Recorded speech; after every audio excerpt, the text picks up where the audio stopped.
On this edition of It's a Miracle, a police officer called to investigate a domestic disturbance walks into the line of fire. Basically, they told me, we're not feeling hopeful that he's going to survive this. There's been way too much damage done, and he's not going to live. Now, family and friends gather to pray for a miracle. And see real home video footage as 3 girls are swept away by a gigantic wave, and all of them survive. You come to the beach to have a good day. You don't come here to die. Watch the dramatic action of this amazing story as it happens. Then, the amazing story of a crack-addicted baby abandoned and left to die. But another fate awaits this child, one that no one could have predicted, and that many would call a miracle. And later, a family of 3 on an Australian sailing expedition are capsized. See the miraculous rescue. And what would you do if your child suddenly disappeared and the trail he left behind led to the water's edge? The story of an unexpected hero. These stories and more on this edition of It's a Miracle. Oh, it's a miracle happening to everyday people, changing their lives forever. It's a miracle. Hello, everyone, and welcome to It's a Miracle. I'm Richard Thomas. And I'm Nia Peoples. Have you ever been at a loss to explain a wondrous event that changed your life in a critical moment? Something over which you had no control, where perhaps some other force was at work. Could it have been a miracle? Well, that's just the question the people in our first story asked.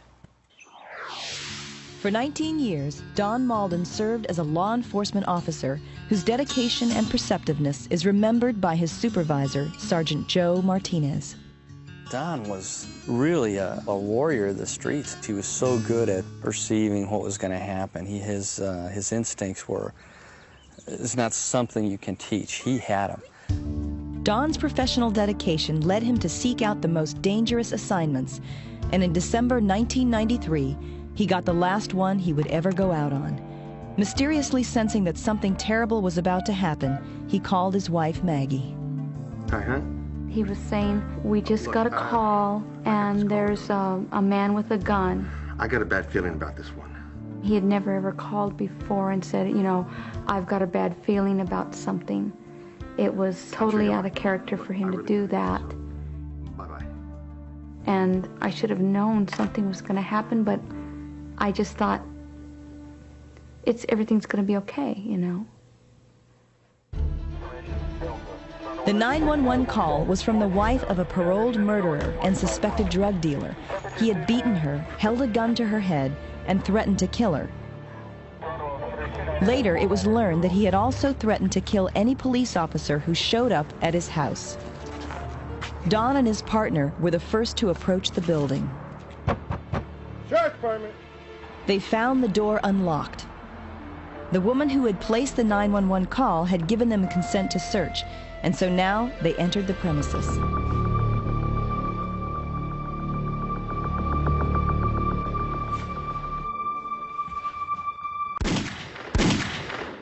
Both Don and his partner were shot point blank in the head. The suspect then went out the back when engaged in gunfire with another one of our patrolmen. The suspect was shot, and then he was apprehended. Amazingly, the bullet that hit Don's partner had deflected off the protective glasses he had worn that day and had caused only minor injury. Officers down, officers down. But Don had been hit square in the forehead with the shot from the .357 Magnum. It was a worst nightmare come true, so then it was my job to get Don's wife and take her to the hospital. Every police officer's wife always thinks, what'll I do when I get that call? What would I do? And I thought about it many times in my mind, what would I do? And nothing prepares you for it. I heard this car pull up onto my sidewalk, and I got up to go see what was going on. And I saw Joe Martinez. Joe, what happened? and tears were streaming down his face. And in that split second, I knew. Don's been shot. And he said, Maggie, you've got to come. And it's like my life imploded upon itself at that point.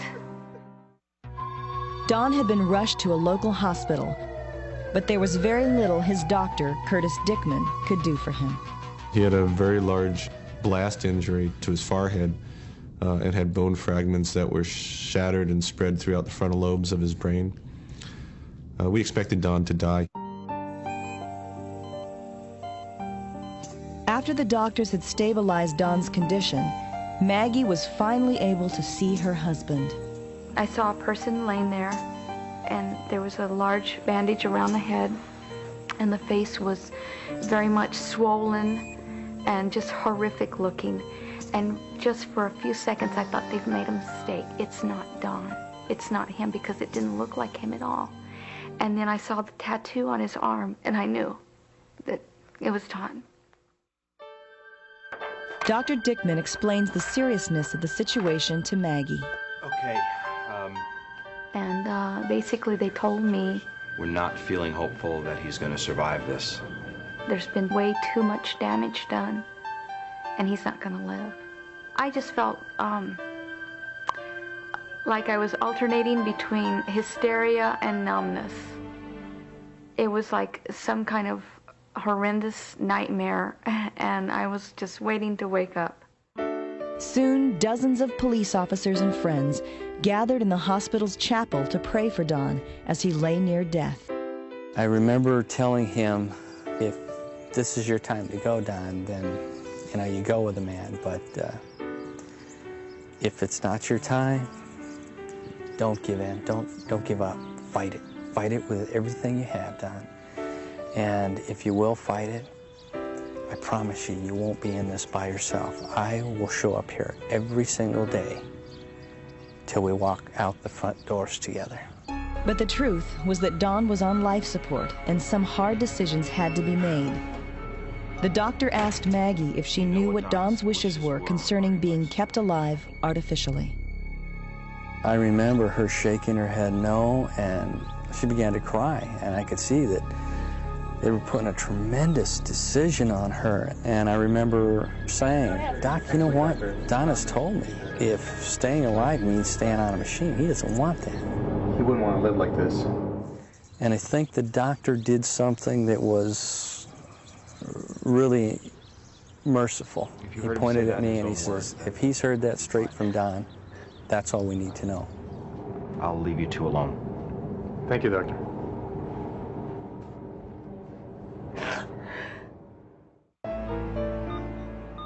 The decision was made. Maggie, you ready to do this? And with his wife and his best friend at his side, Don's respirator was turned off. Stay tuned for the exciting conclusion after this.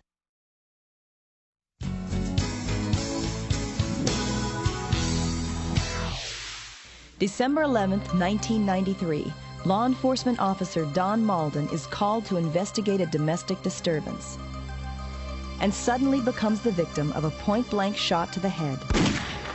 He is rushed to a local hospital, but the bullet has caused extensive damage to the brain, and Don is not expected to live.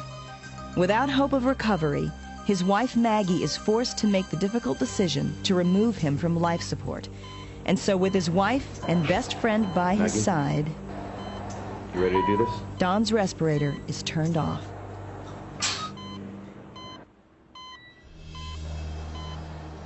But he keeps on breathing. It was miraculous.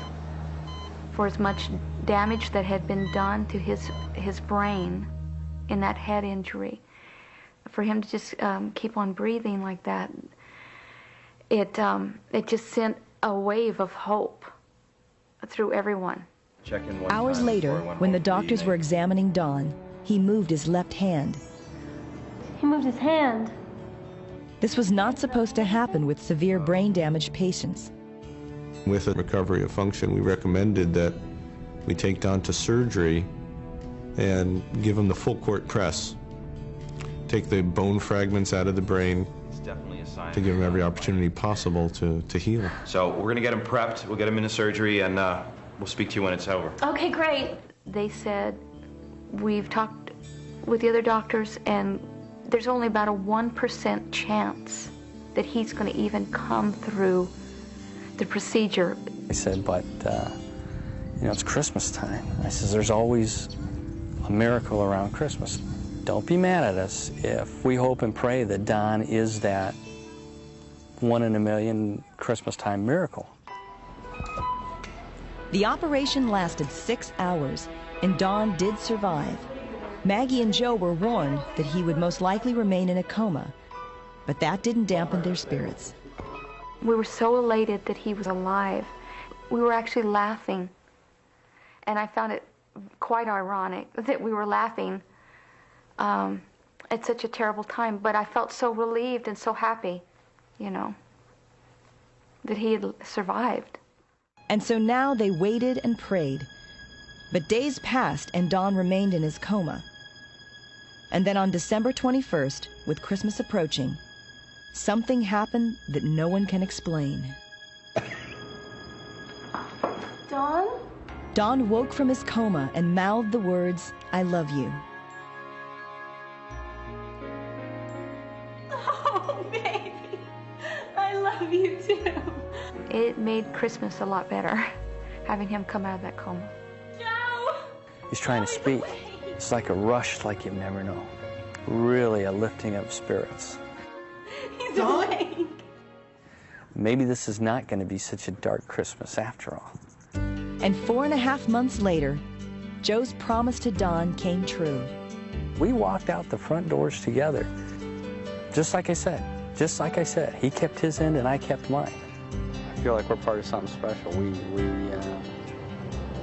don't know, we really survived a trying time that most friends don't have to be put through, don't you think? Yeah, we did. I'm very lucky. Well, obviously Don's not the same guy he was before, but he still has done tremendous. After literally staring death in the face and staying alive against all odds, Don and his family continue to marvel at the amazing gift they were given. The doctor told me for him to have any quality of life, it would take a bigger miracle than any of us have ever heard of. Those were his words. Don did it. Don? Don did it. So he is that miracle. We'll be right back after this.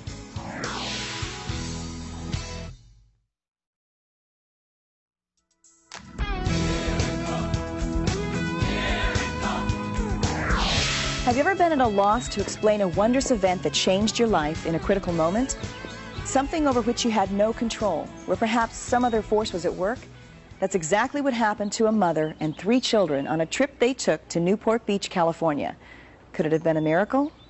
You decide.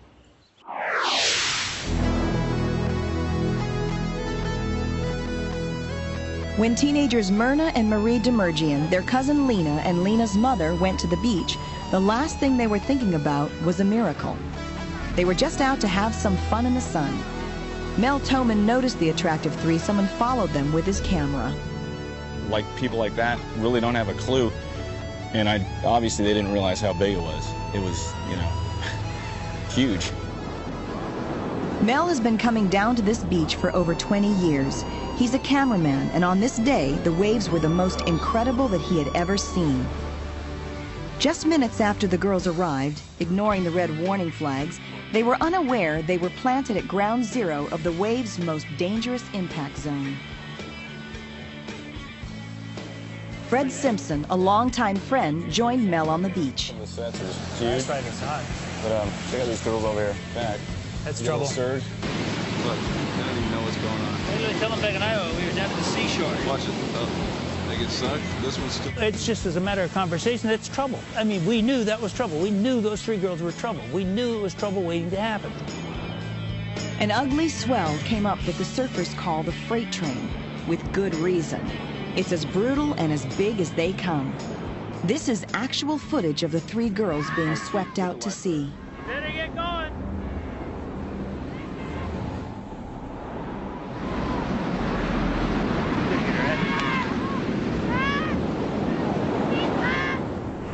As I recalled, she went into the wall and sucked under and didn't come up. Now, I thought she was dead. I seriously thought she would never be seen again alive, because the time this happened before, 2 girls died like that. Died. Marie was knocked down, then the riptide grabbed her. In a matter of seconds, she was out of control and pounded by the waves' deadly surf. None of the girls knew how to swim. Lena tried desperately to reach her cousins. Myrna, too, became a victim, pummeled by the waves. It's like one of those things where you're just going, is this really happening? And then hearing the screaming from, I guess, their mom or whatever, and Fred was, saying, get the lifeguard. Body surfer J.T. Nickerson heard Mel's screams and was able to bring Myrna on shore before another set hit. Newport Beach lifeguards immediately moved in with first aid. It was like triage almost. I mean, it was just crazy. Because usually you're only dealing with one person, maybe 2. And then we'll have a handful, and they're all really bad, and the surf's really big, and it's just going to be a tough time. There were still 2 girls in the pounding surf. Marie was still struggling, but Lena was knocked unconscious by the force of the waves. I didn't think she'd ever come up, and I didn't even think I could go down and get her. I didn't even consider trying to rescue that one because I knew she'd be found in shallow water in probably about 5 minutes. Where the second one ran in, I watched her, and she popped up the backside, and she started drifting out into the break line, in no man's land. So I went after the one I could see. Lifeguard Jeff Harvey called for a rescue boat and more backup because the situation was now at a critical stage. Our boats just happened to be coming out of the harbor, which is the luckiest thing in the world. Coming out early because there's big surf. They responded very quickly. If another set came in and caught her, she might have drowned. The set didn't come in. I got her out past the surf line before the set hit. She was scared. In fact, was asking about the other girl, would she be all right? And I was telling her, yes, she would be. Thinking, seriously, I thought she would be dead. At that moment, Lena was held underwater by the powerful riptide. Marie continued to scream about her sister. The lifeguards knew that a second girl was rescued on the beach. What they didn't realize was that there were actually 3 girls. There was still another victim. In the confusion, the lifeguards prepared to leave the scene, leaving Lena in the watery grave known as the Wedge.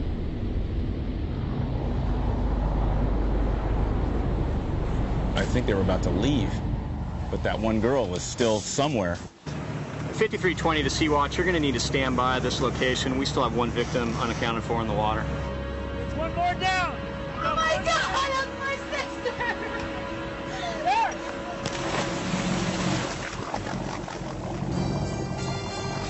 my sister!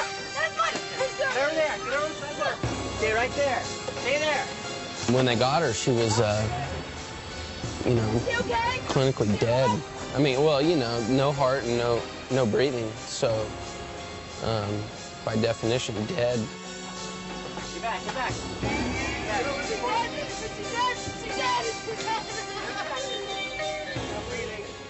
As the lifeguards on board the rescue boat tried to revive Lena, back on the beach, their mother is hysterical watching the events unfold. We had the Wedge crew, people really experienced watermen, just really in a high state of anxiety. And I started helping JT bring in the other girl. As we were treating her, that's when we had the secondary victim, and the mother had the heart attack. She apparently just lost it. Watching her daughters go down. I had monitored her vitals and just tried to stabilize her because she was having a heart problem. Her pulse was really rapid and weak and basically in shock. You come to the beach to have a good day. You don't come here to die. With the mother stabilized on the beach, back on the boat, they continued to work on Lena. Is she okay? They resuscitated her going around the jetty. I guess she was breathing by the time she got over here, but she was, I don't know what her religion is, but she ought to start thanking people. Fred and Mel both agree that these amazing circumstances were something more than luck. Too many good things happened this miraculous day in Newport Beach. The mother and all 3 girls are alive and doing just fine today. They claim that what happened at the Wedge was more than just coincidence. It was definitely a miracle. We'll be right back. It's a miracle. We return now to one of the first stories presented on It's a Miracle. It represents the very essence of what this series is about, and it touched many of our viewers because it's the kind of miracle that can happen to any of us if we're willing to open our hearts.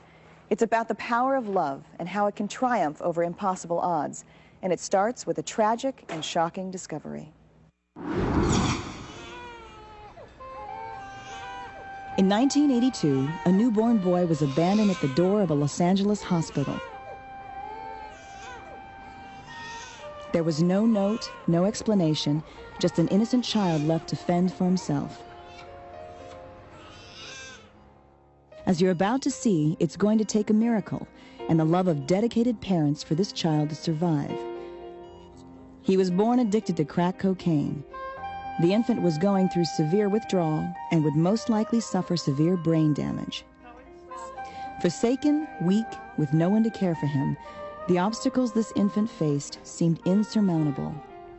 Dr. Mitchell Goldstein is a staff neonatologist at Providence St. Joseph Hospital in Burbank, California. With these babies who have had cocaine exposure, the babies without the ability to really direct attention, without the ability to really focus on what is normal newborn function, are unable to really get attached to the mom and the father and really essentially experience what it is to be a newborn. To provide foster care for the infant, the Los Angeles County Child Welfare Agency contacted Isla and Dale Pauley, veteran foster parents. We wasn't concerned about having a drug-addicted baby because we really didn't know what it involved. We went into it with our eyes open, with no reservations, no preconceived ideas. We just knew that this child needed a home. He was very sick, and he needed someone to love him. The Pauleys named the baby Dale Daniel, Dee Dee for short. Although they had no previous experience caring for drug-addicted infants, what they lacked in professional expertise, they made up for in love. The first day and night that we had him, he cried continually. He flailed about. He was unable to relax. This cry of a drug-addicted baby is so much different than a regular, normal baby. It's almost a piercing, urgent, frightening cry that they have, and it's because they're in pain. They're withdrawing from drugs. And so we tried to keep him calm, and rocking seemed to calm him. The Pauleys' first days with Dee Dee were filled with tension. In spite of their best efforts, Dee Dee was unable to develop any regular sleep patterns and was suffering from severe sleep deprivation. The prognosis at first with Dee Dee was be told so many times over and over, well, you're wasting your time, he's not going to really develop normally, he will have problems all of his life. But the Pauleys saw something special in Dee Dee that the doctors could not. When Dee Dee was 2 years old, Isla and Dale legally adopted their foster son. And we did not accept anyone's prognosis that he wasn't going to be totally normal the rest of his life. We knew that there was a real spark in him, so we tried to develop that. Slowly, painstakingly, little Dee Dee began to show signs of recovery. But for every step forward, there were 2 steps back. He loved school, he loved kindergarten, but he would inappropriately get up and walk around the room or twirl or decide that he was going to talk continually and disrupt the entire school. The teachers were not able to cope with it. When it was obvious that Dee Dee could not function in a normal school environment, the Pauleys took on an even more difficult task. They chose to homeschool their son. I began to teach him, and I realized he's learning very rapidly. But he was able to do his stimulating himself with the twirling and the rocking in between. But when he wasn't doing it, I was able to get through to him, to teach him, and he retained it. My name name is Dee Dee Polly. Welcome to Griffith Park Travel Town. As Dee Dee entered his middle school years, his ability to learn increased rapidly. Still under his parents' homeschool tutoring, Dee Dee made a remarkable decision. He told his parents that he wanted to finish high school 2 years early. When he decided that he was going to double up on his courses, there were many times I said to my husband, he'll never make it. This is too much of a challenge. It's too hard of a job. He didn't listen to people when they said he was going to fail. And that's the way he's going to be going through his whole life. Day after day, hour after hour, Dee Dee pored over English, math, history, and science courses. With every step, his parents were by his side, encouraging him and praying for him. Dee Dee is very special, and he has high ideals. And he's expressed it to us and to other people, too, that he's going to really do something special. We believe he is. I want to present this diploma to Dee Dee Polly, Dale Daniel Polly. In June of 1998, Dee Dee Polly proved to the world that he was capable of meeting the challenge. At age 16, he graduated from high school as valedictorian of his homeschool group. Next year, Dee Dee will be attending college. It's really rewarding to me as a teacher to see him tonight, to stand up there and give his speech. And I'm just very, very proud. I would like to thank my mother, Isla Polly, for providing me with the means to graduate from high school and for spending countless hours advising me and caring for my physical, spiritual, and financial needs. I love you, Mom. I would like to also thank my father, Dale Polly, for his timeless adages and advice and counsel wrought from over 50 years of experience and lots of hard work. I love you too, Dad. Congratulations to all the students and graduates. Thank you, and God bless you.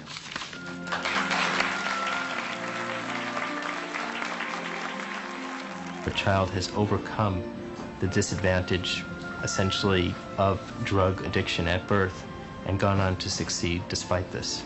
The miracle here is that this child has done so well despite society. You really don't see this. This is truly unique.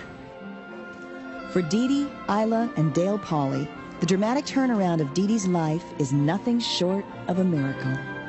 The miracle for me here is that someone who could have ended up on such a bad place, the ghetto, and maybe being in drugs and gangs and stuff, it could end up the way I am, graduating 2 years early, with great parents like mine. I just love him so much, and I'm so proud of him, and I'm proud of everything that the kids have accomplished here. All the kids, but especially our son.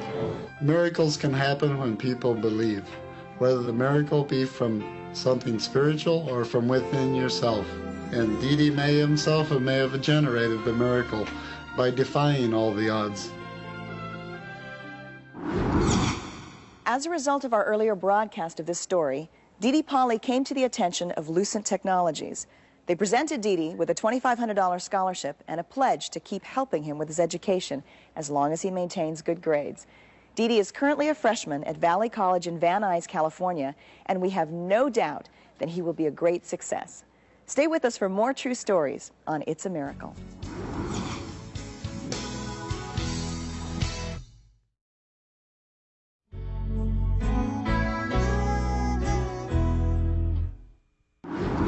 Our next story takes us to the land down under, Australia. Many people of Oz consider themselves rugged individualists, ready and willing to take on a challenge. But when they go against Mother Nature, things don't always go as planned. And that's exactly what happened to a family of 3 on a sailing expedition on the beautiful yet dangerous Great Barrier Reef. On the southern tip of the reef near Queensland is Mortons Bay, a favorite sailing destination for its crystal clear waters. But on May 9th, 1980, Mel Dixon and his family sailed into the normally calm waters of the bay and directly into a cyclone. As the wind picked up, the sea picked up. And I believe later on they did say that there was a cyclone out at sea which hadn't been reported. By the time they realized the danger they were in, it was too late to turn back. We had made radio contact, and I was just hoping that somebody would come out and reach us soon. It just seemed to go on and on and on.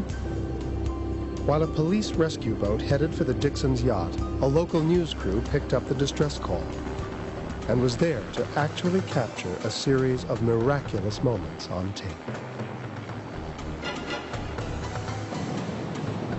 Immediately after arriving, the one thing that everyone feared most actually happened.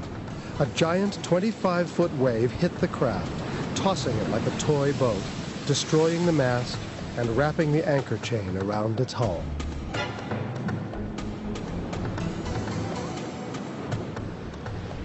Here was the first miracle. The battered boat was able to right itself and continue floating in the raging waters. Mel Dixon was actually thrown overboard during the 360-degree turn, and it was then that a second miracle occurred.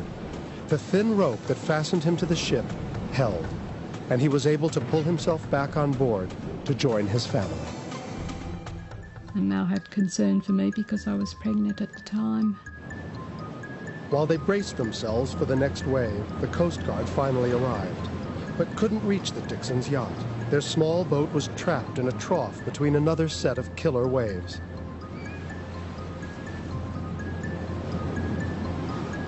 Suddenly, they were struck, and now there were 2 more victims with no way out. I thought, oh no.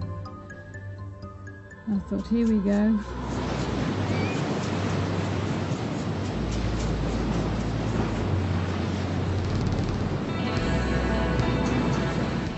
Luckily, the Dixon's yacht was able to ride the waves to calmer waters. But for volunteer Coast Guard rescuers, Colin Ward and Vern Bunter, the drama was just beginning. And so was the third miracle of that day. A second news crew arrived on the scene.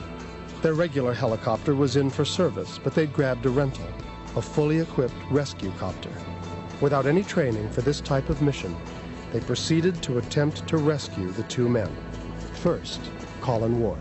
At this stage, we were sort of floundering around and wondering what we were going to do. And then suddenly we saw the helicopter about 10 feet above us, and he come down very low. We saw the door open, and the cameraman had put his camera down at this stage, and he was gesturing to come on board.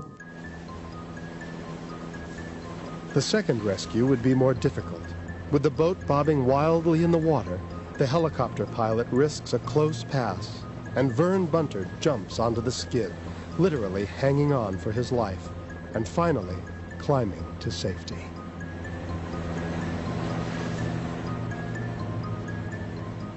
I believe that day was a very lucky day for everybody, people on board the yacht especially. When they did that 360-degree rollover, they were extremely lucky.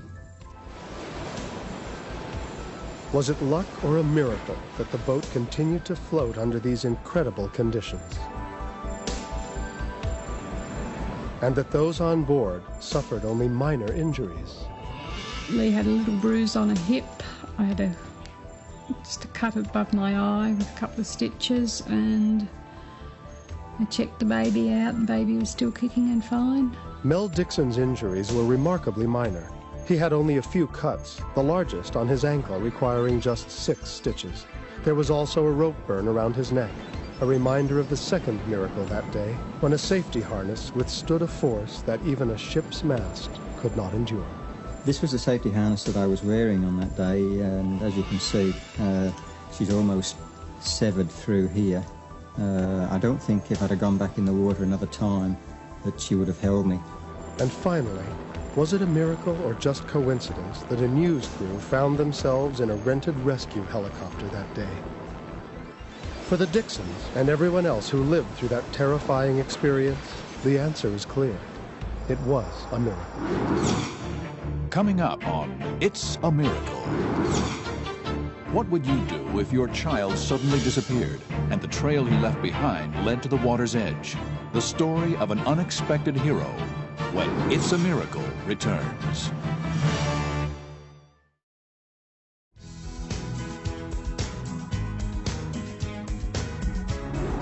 Our next story is about how one good deed deserves another. How hopefully a helping hand will be returned in time of need. But the good deed and the helping hand in this case come from a very unexpected source. So unexpected, it's hard not to believe it's a miracle.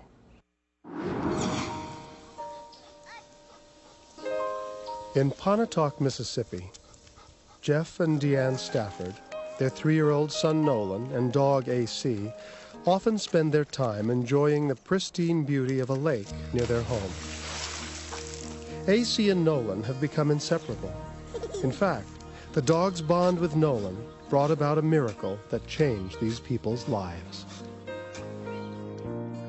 AC, a Chesapeake Bay retriever, came into Jeff Stafford's life in 1994. Jeff adopted the horribly abused dog when it had been left at a veterinarian to be put to sleep. The dog was in serious condition. Jeff immediately noticed the animal was suffering the effects of the overuse of an electric shock collar. When I got him, all his eyes were dilated and they were just red. You can see now the color's back, but his eyes were dilated and like he's been shot for several months. And he was real skittish. I couldn't do this right here by no way. He was definitely on death row. He had 2 days left. They were going to put him to sleep on a Tuesday. I picked him up on a Sunday afternoon. Jeff named the dog AC. Slowly, Jeff nursed the devastated animal back to health. In 1994, Jeff married Deanne, and soon the couple had a son, Nolan. Nolan is a lot like his father. He was always smiling. He was just a happy child. But then a terrifying incident would jeopardize young Nolan's life. In November of 1996, Jeff was away from home and Deanne was doing yard work when she experienced every parent's worst nightmare. Nolan, then 17 months old, was playing in the yard with AC. He and the dog wandered off.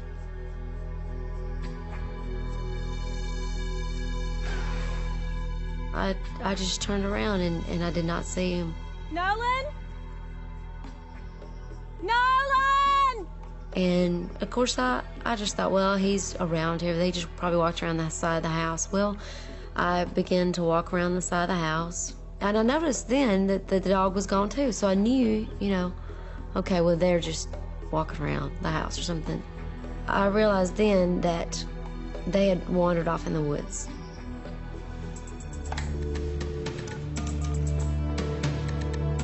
Hello, my name is Deanne Stafford. I was just out in the yard doing some work, and my son, Nolan, was outside playing, and I don't know, we have a lot of woods around our house, and I think maybe he wandered off into the woods with a dog. Nolan! AC! Nolan! Nolan! Deanne was overwhelmed with fear. And then I thought of our lake. It was the last thing, of course, that I thought of because it's just such a distance from our house. And I had never taken him down there. He had never been there. Nolan! AC! When Deanne reached the water's edge, Nolan was nowhere to be seen. Chills ran up her spine when she spotted her son's hat laying on the pier. I remember just looking up and I just said, oh God, no, please. Let him be okay. Please. Deanne scanned the waters for any sign of life and experienced a moment she will never forget. Something startled me on the side of my left eye. And I looked, and about 15 feet around the pier, there's AC. And I looked down below him, and there's Nolan. Nolan's laying face down, hands up on the water, I'm in the bank, his chest down. He's still in the water. Well, I just said, oh God, no. And I ran over there and I picked him up and he was soaking wet and his mouth was full of black mud and was trying to breathe but having a difficult time doing it. From that point, I just tried to get him back to the best of my ability up to the top of the hill because he was so heavy. And I finally got back up here. And the police were here and they took us to the hospital.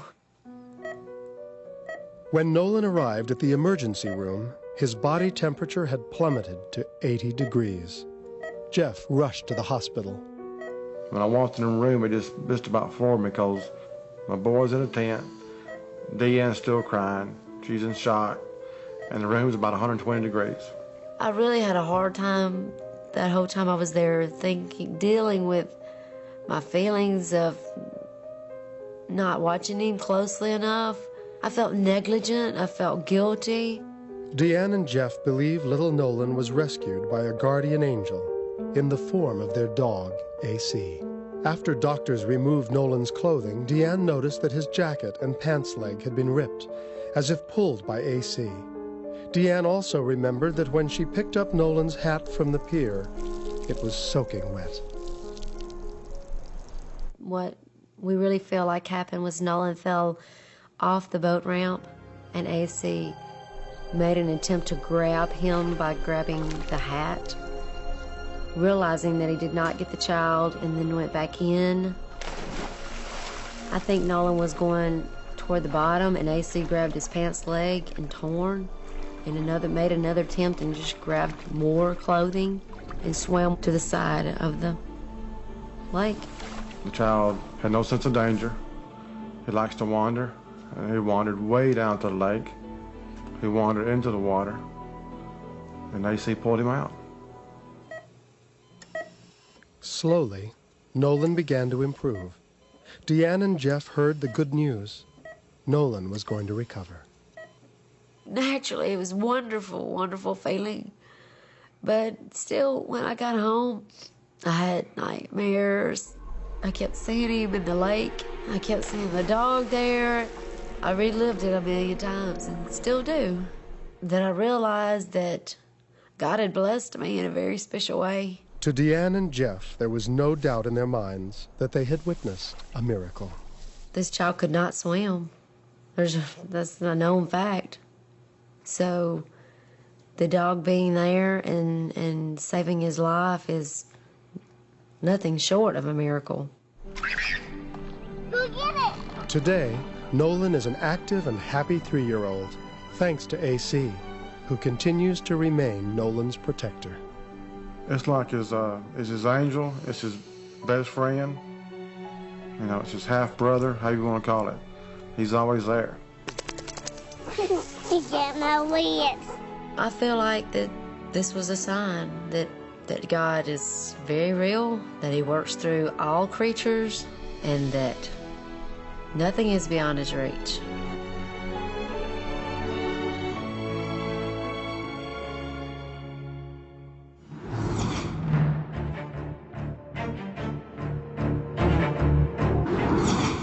Join us again next week when we'll bring you more fascinating stories that defy belief. See you next time on It's a Miracle.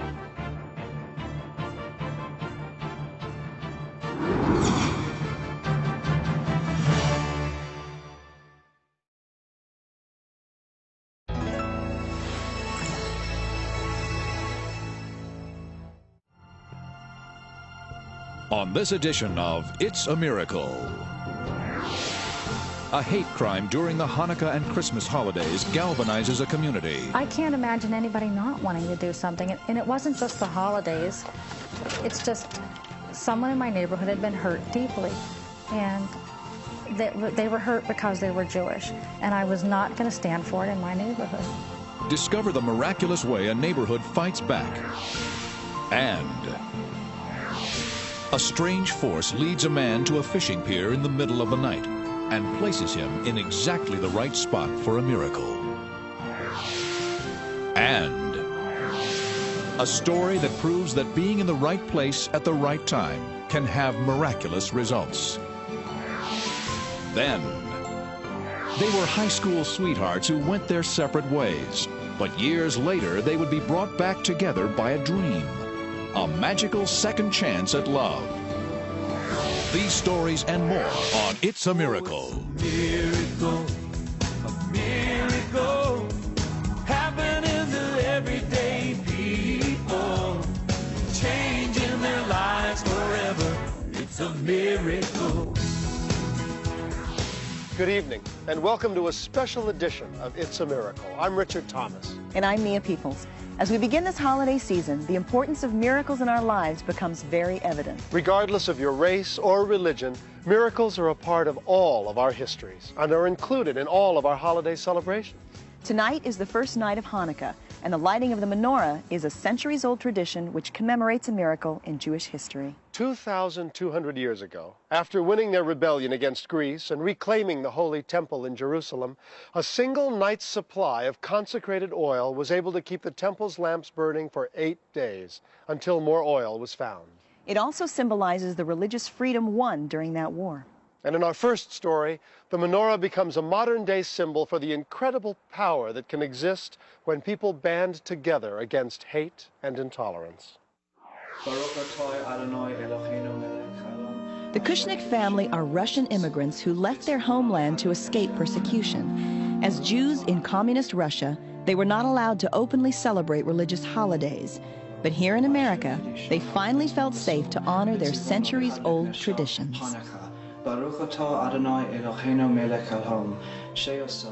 And each year, to celebrate their religious freedom, the Kushnicks proudly display an electric menorah in their window. But this year, their window menorah would take on a new meaning, one of religious persecution rather than religious freedom. At approximately 4:30 a.m., a car with 3 teenage males approached the Kushnick home and stopped. They had targeted the house, the only one on the block displaying a menorah, for a hate crime.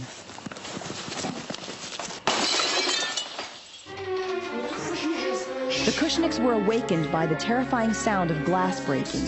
No one could escape.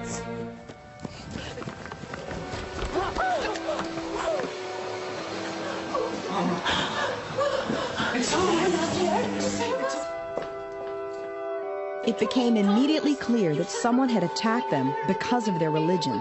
It brought back horrible memories from their past. Their rabbi, Elliot Strom, explains. Living in what was then the Soviet Union as a Jew was a frightening phenomenon. And to have this rear its ugly head at a moment where they felt, I'm sure, completely secure and without anxiety. I can only imagine the kind of terror that they felt and the feeling that you get when you think you're finally safe and then you wonder whether you really are. The next morning, while police investigated the incident, news of the hate crime spread throughout the neighborhood. Margie Alexander lived only a few doors away from the Kushnicks, but felt compelled to offer her assistance, even though she barely knew the victims. Yes? Hi, Margie Alexander. I heard what happened. If there's anything that I can do, please let me know. Thank you. But what could she possibly do to make her neighbors feel safe again? And I went back home and I thought about it, and eventually I came up with the idea of everybody having an electric menorah. It seems like a simple solution, you know, but if everybody had one, everybody would be equal. And so Margie began a search for electric menorahs. To have everyone on the street by sundown with the menorah in their window was a goal that I wasn't sure was going to be obtainable when I started out. Trying to get a lot of electric menorahs on the third day of Hanukkah was a challenge. And it got further away as I was going from one store to the next store to the next store. And as I got around to maybe the third, maybe the fourth store, I was starting to say, you know, I don't think I'm going to be able to do this. I'm going to give out. And it was just around then that I got a telephone call on my cell phone. And it was my other neighbor. Lisa. And she's already got a few of them also. Okay, I've got 7. In an amazing coincidence, her neighbor had come up with the exact same idea. And so now, Margie joined forces with Lisa Keeling. Okay, I'm going to find out how many are in this store. Okay, I'll call you right back. I can't imagine anybody not wanting to do something. And it wasn't just the holidays. It's just someone in my neighborhood had been hurt deeply. And they were hurt because they were Jewish. And I was not going to stand for it in my neighborhood. Hello, Margie? Yes, okay, I have 7. How many do you have? And I was just completely supported by somebody else saying, hey, you know what, this is the right idea, let's do this. And it was enough to keep going. Okay, I'll go over here. The two women were able to find a total of 18 menorahs that day, one for every house on the block. The next step was to rally their neighbors to take part in their plan. Hit me like a lead balloon that suddenly I'm going to be asking people to put menorahs up in their window. And I have no idea if they're going to say yes, if they're going to say no. Are your mom and dad home? If this is going to go over well or completely bomb, I have no idea. And we stressed that you were essentially putting yourself as a target because we didn't know who had committed this crime. This is an electric menorah. What happens is... And we explained what Hanukkah is all about. We explained to them how you light a menorah, and we told them what happened to a neighbor. Many of the people that we talked to didn't really know who they were, or it didn't matter to them. And they said that this is no problem. They would definitely support someone in our neighborhood and make them feel safe. The Kushnick family had no idea what their neighbors were doing on their behalf. And so when Mrs. Kushnick drove home that night, she was greeted by a sight she will never forget. Every neighbor on the block had placed a menorah in their window in a shining display of solidarity and support. And I think she was quite overwhelmed because after having something so horrible happen to you, to have them stand up beside you just really overwhelmed her. To me, it was a beautiful sight. There were Christmas decorations lit, and there were Hanukkah decorations lit, and everything was the way it was supposed to be. There's a wonderful story that comes out of the Nazi conquest of Denmark in the Second World War. They insisted that the Jews wear identifying armbands or stars that had Jude in the middle, that means Jew. The Danish king said, "We are all Danes, and if this is what you're going to insist on, we're all Jews." And the story is that he himself wore the Jewish star and asked all of his fellow citizens to do so. And I thought of that story when I thought of what it must have been for this woman to drive along her street and to see that she was no longer going to be singled out in this terrible way by what these kids had done. In the Soviet Union, it was unthinkable for there to be that kind of support from the community. And here she gets it in such a dramatic fashion. That night, the incredible support of their neighbors gave the Kushnicks the courage to place their menorah once again in their window. I've been told, and I believe, that you can't save the whole world. You can only save a little piece of it. And if this is my piece of it to save, then that's what I'm going to do. Thank you so As a token much. of their appreciation, Lisa and Margie's neighbors gave them a special gift along with everyone else on the street, a beautiful Christmas ornament. It's very nice to me that someone who is Jewish and does not follow my religion can give me not only an ornament for my holiday, but a church. When we put up our tree, we always put our special little church at a spot that's very prominent on the front. And both Lisa and Margie continue another holiday tradition. I will always display a menorah in my home so that people who come to my house will know that they're welcome here, their beliefs are welcome here, and that the light will shine around me. I have personally made the decision to continue to put out my menorah along with the rest of my Christmas decorations because it reminds me personally of how doing something good, even if it is just a small thing, could make such a wonderful impact on so many different people's lives. I suspect that those people who question whether there are miracles in the world today are looking for something supernatural and dramatic. I think if you're looking for those kinds of miracles, you might look for a long time and be disappointed. But the real miracles are acts of kindness that people perform for each other when there's no ulterior motive and there's no personal gain. To me, that's the greatest miracle of all.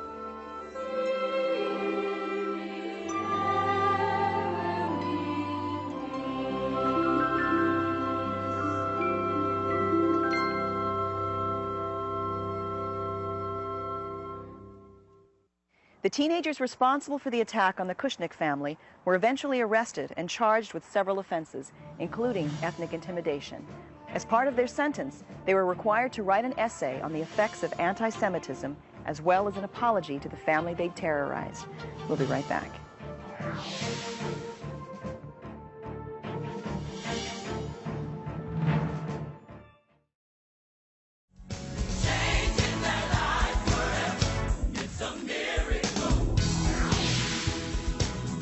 In the spirit of this holiday season, I want to share a story with you about a true selfless act of giving from one human being to another. It's about a miraculous chance encounter that would change two men's lives forever. And I think it's proof that if you follow your heart and expect nothing in return, giving can be one of life's greatest blessings. The Hermosa Beach Pier is a landmark that draws fishermen and tourists from all over Southern California. In the summer of 1990, the pull of the pier would bring together two men whose powerful friendship would result in a miracle that would save a life. At that time, Los Angeles area resident Rick Wilson was having the most mysterious experience of his life, an inexplicable insomnia that allowed him little more than an hour of sleep a night. After suffering many sleepless nights, he found himself being drawn at all hours to the Hermosa Beach Pier. It was as if some unknown force was luring him there. It got to the point where I was so frustrated, I would walk out onto the end of the pier where there was nobody standing, and I would just look up in the sky and yell to the top of my lungs, "Why am I here?" Frank Rembert also spent a lot of time at the pier that summer, but for a different reason. At 53 years of age, he hardly thought he would be at the end of his life, but his kidneys were failing. Dialysis treatments were becoming more painful and less effective. If a kidney donor didn't arrive soon, he would die. My chances were very slim, and I had kind of put it in my mind that I wasn't going to make it. One afternoon on the pier, Frank had an accident. He snagged his finger on a fishhook, causing a bloody wound. Out of nowhere, a stranger appeared and asked Frank if he needed a bandage. That stranger was Rick Wilson.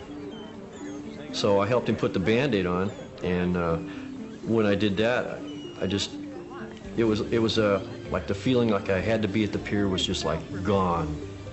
And that just told me right there that this is why I'm here. The two men talked for hours and agreed to meet again. 2 days later, Rick found Frank fishing in his usual spot. This time, Frank had just come from dialysis and wasn't feeling well. He actually looked like he was dying, and we started talking about what was wrong with him. Rick found out that without a kidney donation, Frank would die. Within days, he met secretly with Frank's doctor. We have him on 3 different lists for a kidney. That's when he told me that it would be like 5 to 10 years before he got a kidney, you know, if he lived that long. Almost as an afterthought, Rick asked the doctor if he could take tests to determine if he might be a suitable donor himself. And he says, well, chances are it won't match because he's black and you're white. And I said, well, can we take a shot at it? You know, if it's 1,000,000 to 1 chance, there's that 1 chance that it might happen. Blood and tissue tests would reveal that Rick and Frank were a perfect match. Immediately, Rick approached Frank with what he'd learned. And he said, you know what? We match close as brothers. And I said, what? You gonna get a kid? He said, yep, we match just like brothers. You cannot just give your kidney to a complete stranger. Rick's determination to give Frank a kidney was threatening to tear his family apart. What about the girls? My wife, it got down to the point where we would argue all the time. She didn't want me to do it because it was a potentially fatal surgery. She says, well, why don't you save your kidneys for your kids, you know? And I said, well, this is something I've got to do. Then an incredible coincidence occurred that caused Rick's wife to change her mind. She pulled up to a stop sign about 2 blocks away from home, and she saw a bumper sticker on the car in front of her that said, kidney donors save lives. ever since then, she's been 100% behind me. 8 months after Rick and Frank met, they went into surgery. The transplant turned out to be a complete success. They not only gave him my kidney, they had to actually pump 2 pints of blood into him, of my blood, to get him his genes ready for my organ. So actually, we're closer than brothers. Today, 7 years after the operation, Rick and Frank are still close as family. The mysterious pull that brought Rick to the pier resulted miraculously in the saving of a life and the beginning of a wonderful friendship. Now that I look back on the whole thing, I think actually God was drawing me to the pier. He wanted me to be there to meet Frank and save this man's life. I just believe in God. Every day I give him thanks that he sent Rick to me to give me life. I do believe in miracles now, because they do happen. And Frank walking around right now is proof of that. Stay with us for more incredible stories when It's a Miracle returns.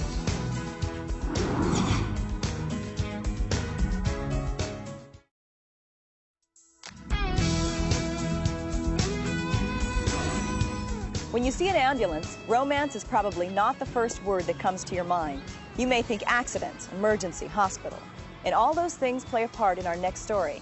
But the miracle is that because of this accident, this emergency, and this hospital, 2 people found romance. On the night of August 7th, 1987, Gary Hyder of Houston, Texas, had a dream he would never forget.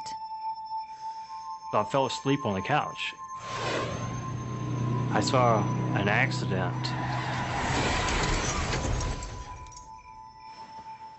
This was no mere dream. The accident would one day actually occur. And miraculously, it would lead Gary Hyder to be reunited with the love of his life. I'm Joanne. I'm Don's daughter. I know. I'm Gary. In 1980, Gary first met a young woman named Joanne Nelson at a party at her father's home. I had a really good time. Soon the couple became inseparable, but Gary's lack of direction for his life eventually caused Joanne to end their relationship. I don't think it's a good idea anymore. What? You and me. We were very much in love, and what made us break up was just the fact that I wanted to go to college.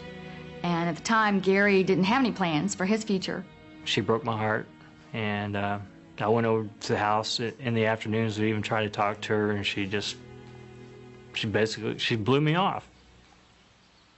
In spite of Joanne's reservations, Gary went on to become a successful businessman. But as the years passed, he never forgot Joanne. I really never saw her much, but I always knew where she was, what she was doing. I saw other girls at that time, off and on. I just really was really never interested in anybody else. Joanne went on to marry another man and have a child, but then she divorced. Seeking a new life, Joanne joined the Air Force. Shortly after basic training ended, Joanne and some friends headed to the Rocky Mountains for a camping trip. The night before, Gary had had his dream. I went into not a deep sleep, and I had this vision. I saw this car, there was people in it, and it just busted into flames. Gary did not have a clear vision of who was involved in the accident. Nevertheless, he felt moved to say a prayer for their safety. And I said, okay, Lord, please save the people that's in this accident. So I prayed, and so therefore I didn't think anything of it, because I might have known them and I might not have. The very next day, Gary's dream proved to be a horrifying reality. One of the people in the car was Joanne. I was tired. I had kind of dozed off, and I awoke to the accident beginning. And I realized that we weren't going to stop. And then we started spinning and rolling. I'm not sure if it was in my mind or out loud, I just called out to God to please save me.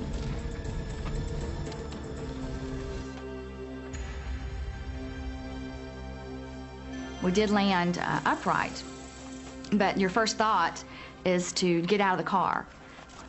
I did try to get out of the car, but the door was jammed, and so I couldn't get out of the car.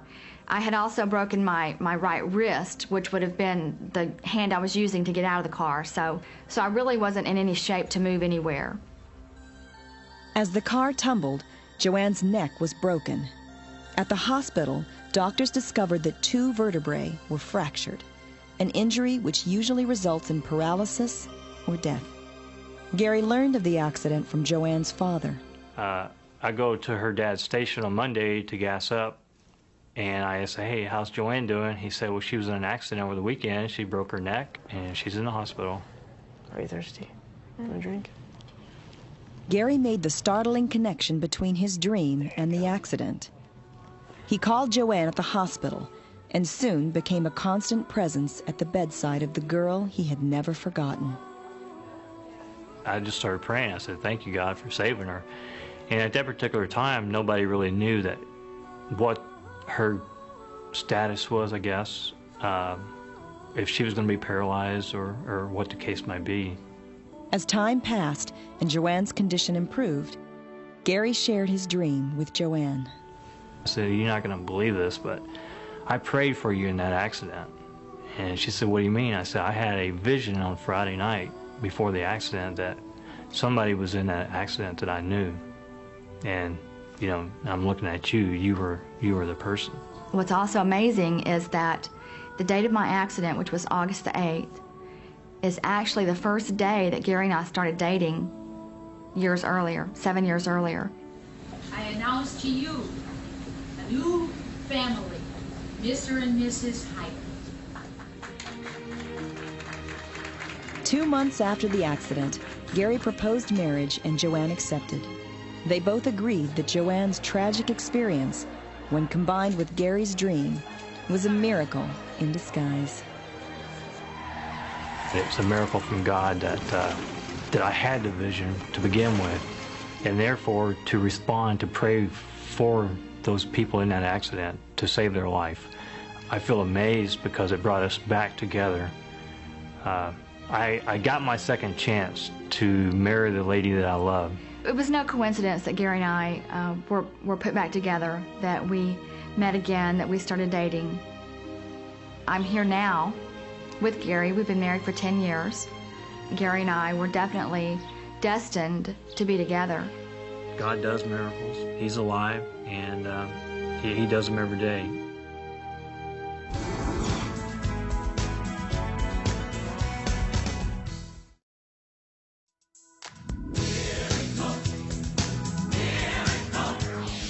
Welcome back to It's a Miracle.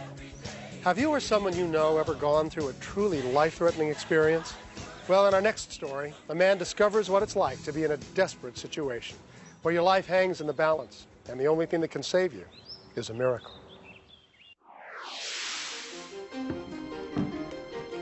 On the afternoon of October 15th, 1993, John Willison climbed aboard his single-engine plane for a routine flight.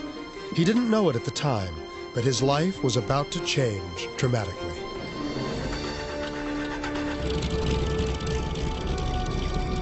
An experienced pilot, John had logged hundreds of hours of flight time.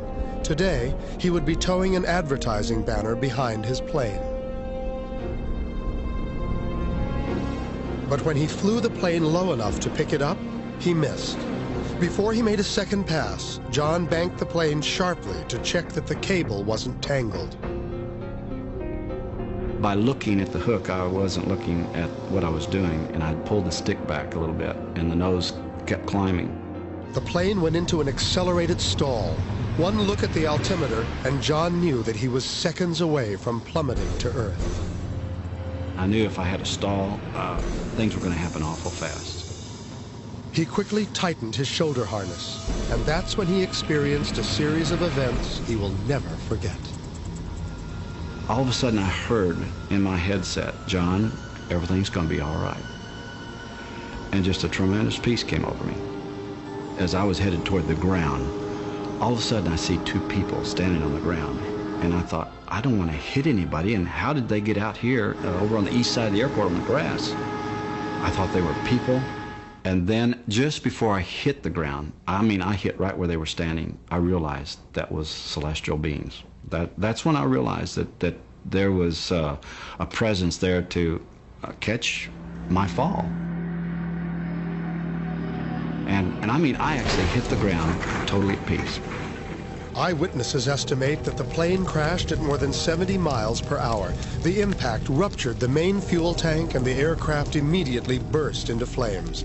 And then John saw a vision, what he can now only describe as an angel. And I remember looking up and going all the way up and going, wow. And he had on a tunic-looking outfit and had long blonde hair. I couldn't see his face, but it was an angelic being standing there. And I remember thinking, why is this fire not touching me? And then all of a sudden, smoke started coming inside the cockpit and started filling up the cockpit where I couldn't hardly see. I look over here and I see a face. He started breathing on me, just breathing. And I remember leaning forward to breathe his breath because I would think, why am I not choking? This is pretty strong smoke in here. Jerry McAdams was the first person to reach the crash site. I could see John. There was smoke inside there where he was. He was in a totally enclosed environment. And I don't really see how he remained conscious, to be honest with you. He just reached up one time and just hit his hand like that and hit the latch perfectly. Knocked it open, didn't even look at it. And so I was able to pull the latch open. And I remember thinking, boy, this is hot. We're talking seconds from the time they rolled me out of the airplane and we got away from that plane. All of a sudden, that plane blew up. And it was a towering inferno. And I remember stopping and looking at that and thinking, I am alive. I remember sitting there on the ground thinking, I was just seated right there where all that fire is, and I'm alive. Within minutes, John was airlifted to the Harris Methodist Fort Worth Hospital. His attending physician was Dr. Raymond Ferris. The fact that he was able to survive the G-forces of this crash and in this cockpit and protected and get out in time before the fire started, that really is remarkable. John's injuries were confined to his face. Amazingly, for as long as he had remained inside the burning plane, tests revealed that there was no smoke in his lungs or blood. Well, I think the faith that John had and the experience that he had before, during, and after the accident made his attitude such a positive attitude that there's just no way to keep him down from that. Things like this really do confirm your faith. When you see stuff like that happen, you realize that, there is a God out there and He's watching over us. And things like this are proof to me.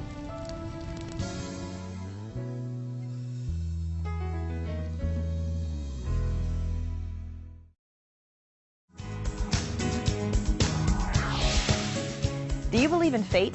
That certain events are meant to happen? That even if the odds are 1,000,000,000 to 1, they'll still occur? Well, if you don't believe in fate, after this next story, you will. Patrick Godfrey's life has truly been blessed. At 55 years of age, he has everything he ever dreamed of having, and with a loving and devoted wife at his side, his life is happy and complete. I just love you most of all. I have a wonderful life. I have become the person I always wanted to become. But things were not always like this for Patrick. In the late 1970s, at age 35, he saw a stormy marriage end in divorce. He became an alcoholic and nearly died from withdrawals. I was in pretty bad shape. Alcoholism runs in my family, and I had become a victim of that disease. I was definitely in the dumps and didn't have any idea what the future looked like. Patrick was physically, emotionally, and financially bankrupt. With no place to turn, he moved in with his mother. One evening, I was sitting around with my mom going through old family photos and came across a picture of me and my childhood sweetheart Marjorie Southworth. Marjorie and I met in the 7th grade, and we dated off and on throughout high school. And I was always very, very attracted to her. She was always the date for me. I just didn't know when I was 19 or 20 years old and feeling so strongly toward Marjorie, it just never occurred to me to ask her to marry me. I was overwhelmed with this feeling. Why couldn't I have married Marjorie in the first place? She was the only woman that I've ever loved. Patrick felt a strong need to find Marjorie. He called every Southworth in the Los Angeles telephone directory, but none of the listings belonged to Marjorie. Then the very next day, Patrick chose a different route to work, and miraculously, his high school sweetheart came back into his life. We were at the metered on-ramp, and I looked over to my right, and I said to myself, I said, you know, that looks like Pat Godfrey. I honked the horn, and I took my glasses off, and he looked over at me, and he saw it was me. I was in total shock. I couldn't believe my eyes. I was just totally blown away by this experience. And I remember starting to cry, and then I started to laugh at my good fortune. I've never heard anybody figure the odds, but it had to be millions to one when you figure all the people on the freeway going to work. And I think it was sort of meant to be. Patrick and Marjorie spent the next 6 months getting to know each other all over again. Then, hoping to correct a mistake he had made years before, Patrick asked for Marjorie's hand in marriage. I told her that I wanted to spend my life with her. And she said, "What are you trying to say?" And I said, "I'm trying to say, will you marry me?" And she said she would. Today, Patrick and Marjorie have been married for 19 years and are still madly in love. I love Marjorie very much. I do believe this is a miracle. And I believe it's a special gift. There's no explaining it. Pat's and my getting back together, I feel, was divinely influenced, and most certainly a very special gift. I believe that it was put together by a higher power. In my heart, I know that's true.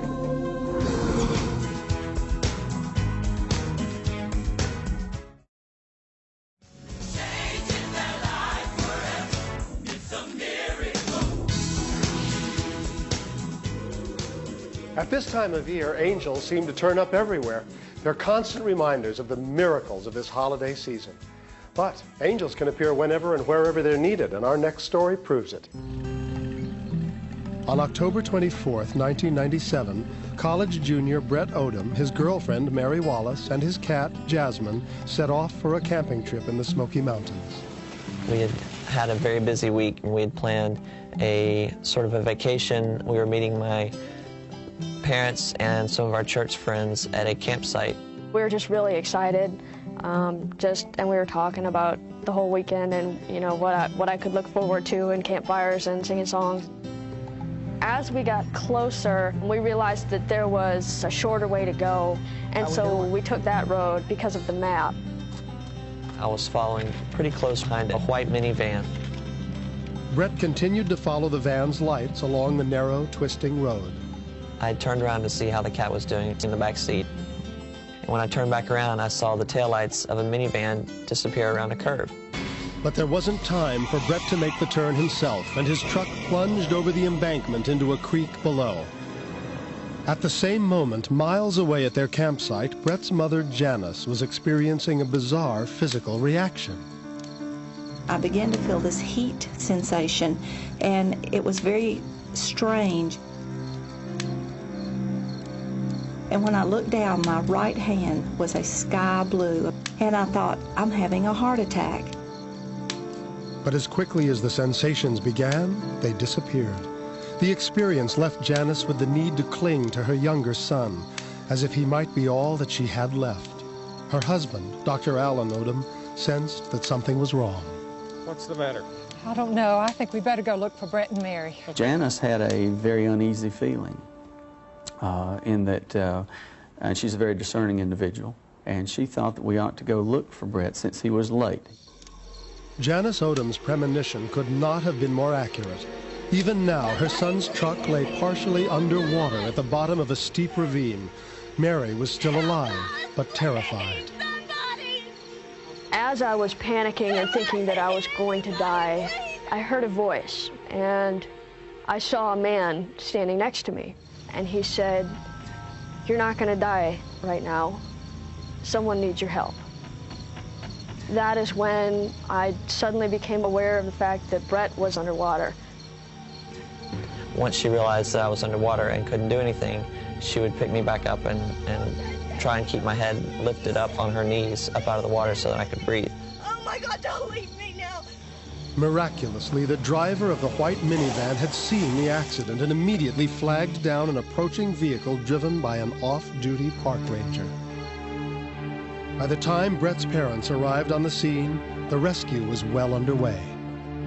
There was a lot of activity. We saw the blue lights flashing. I said, well, someone's had a wreck or something. The Odoms soon learned that Mary and Brett had been pulled from the car and airlifted to a hospital near Knoxville, Tennessee. It's a red Chevy pickup truck. She said the boy's broken his neck, and the girl has a lot of injuries. The Odoms rushed to meet their son at the hospital. It was a moment that Dr. Odom will never forget. The feelings that I have as a physician were one of concern for the patient that has a broken neck and broken back. The feelings that I have as a parent, as a father, were indescribable. Dr. Odom knew that his son needed a specialist, and so he contacted a friend, Dr. Scott Hodges, at a conference in New York. Brett's been in a terrible accident. I could detect the stress in his voice, and I felt that I really needed to come home and at least be with them. He had a dismal prognosis for being able to ever walk again. The general consensus would have been that he was paralyzed and would remain that way for the rest of his life. Nevertheless, Dr. Hodges agreed to operate. Procedure involved a rather large incision through the chest. We took away all of that bone that was compressing his spinal cord. Next, a bone taken from a cadaver was grafted onto Brett's damaged spinal column to hold it in place. Knowing the surgery might not be a success, the Odoms decided it was time to ask for a miracle. We're trying to get hold of some people, and we want to start the prayer chain up. We have had people literally praying for us all over the world. This person would tell that person would tell this person. And you'll hear my husband tell you that he felt like it was like a steam locomotive. And the locomotive picked up speed, and it just kept going and kept going and going, and it just charged right by us. After the long hours of surgery, Janice and Alan finally got to see their son. How you feeling, honey? I felt better. What's the matter? My skin kind of hurts. You can feel her touch you? Uh-huh. Can you feel this? Uh-huh. He had sensation in his hands and his arms and his feet, so there was potential there. The fact that he did have a broken neck and broken back, though, is a very serious injury. Weeks after recovering from her own injuries, Mary was able to visit Brett. It was a very emotional moment. I was really afraid that he was going to reject me because of the way I looked. He just gave me the biggest grin, and I felt some of the nervousness just kind of melt away. I love you.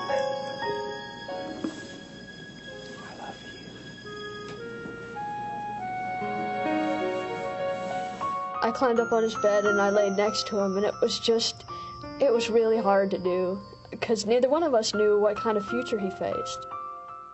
I was afraid that if he was going to be paralyzed, that he was going to be angry at me for saving him when perhaps he would have rather died.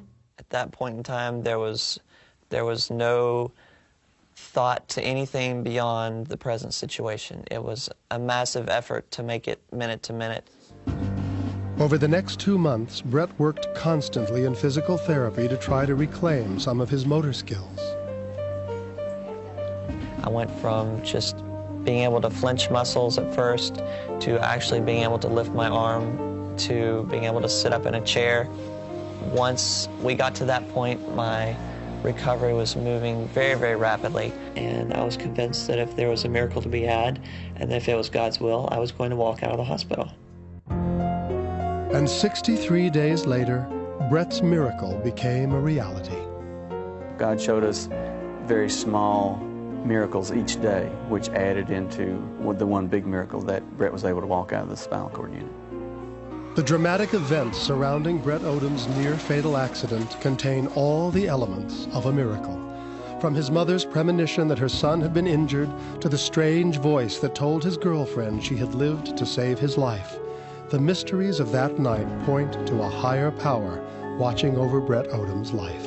I think one of the greatest things about this accident, if there can be anything great that comes out of it, it is the opportunity to share with other people just how great God really is. God has made it very clear to me that bad things do happen to good people, and that doesn't mean that God's an ogre and inflicts pain on people. It means that it's part of His greater plan, and that if we can keep our eyes on Him, we'll stay in His hand and He will direct our paths.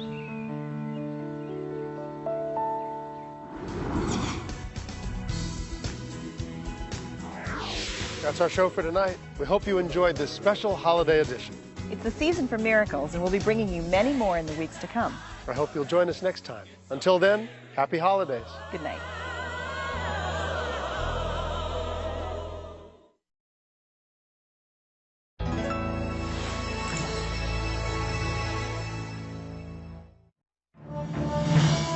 On this edition of It's a Miracle, witness the terrifying story of a mother and her young child as they are struck by lightning.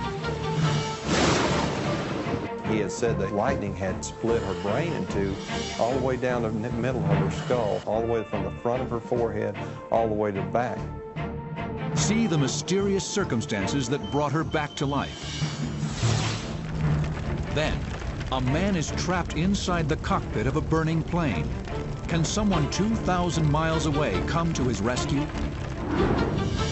A young woman struggles for her life as she is pulled out to sea by a deadly riptide. There's only one thing that can save her, but he can't see what is happening. Plus, an unexplained vision. She said, well, that's the lady that was in my dream. And, I became real emotional about it. Discover the message that changed 2 lives forever. And a young boy is lost in the wilderness of the Colorado Rockies. Rescue teams know he is not equipped to survive through the night. All you can think about is he's out there, lost, he's cold, he could be dying.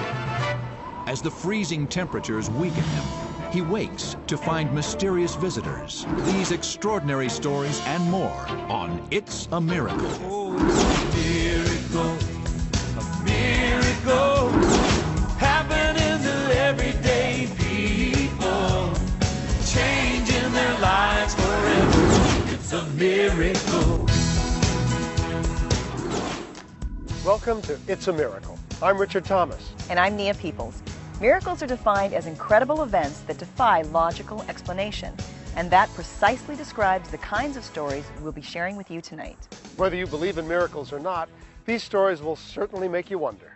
And you'll hear them firsthand from the real people who experience them, people who are convinced that sometimes the world can work in miraculous ways.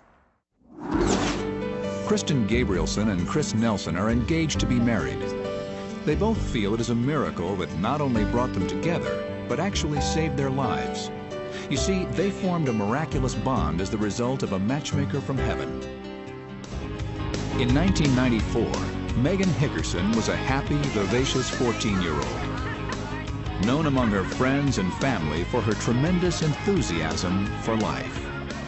Every day was a delight with Megan because she always had us laughing.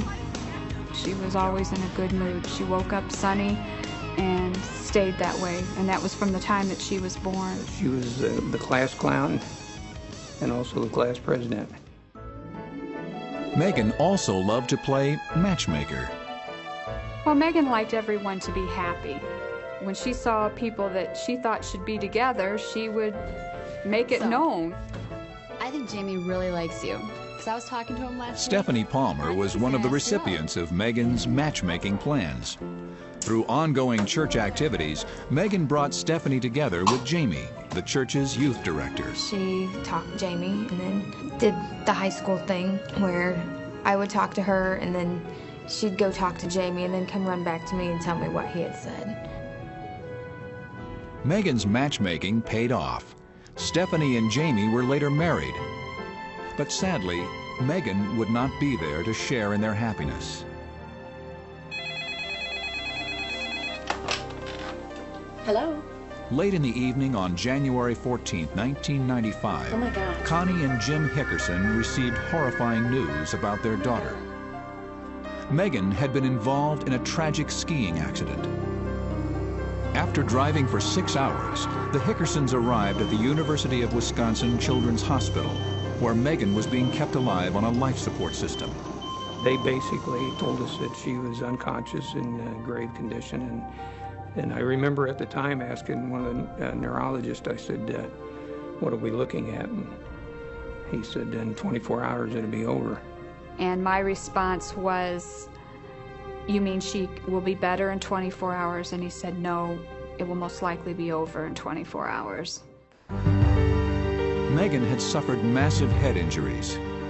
When Connie and Jim were finally permitted to see their daughter, she looked peacefully at rest.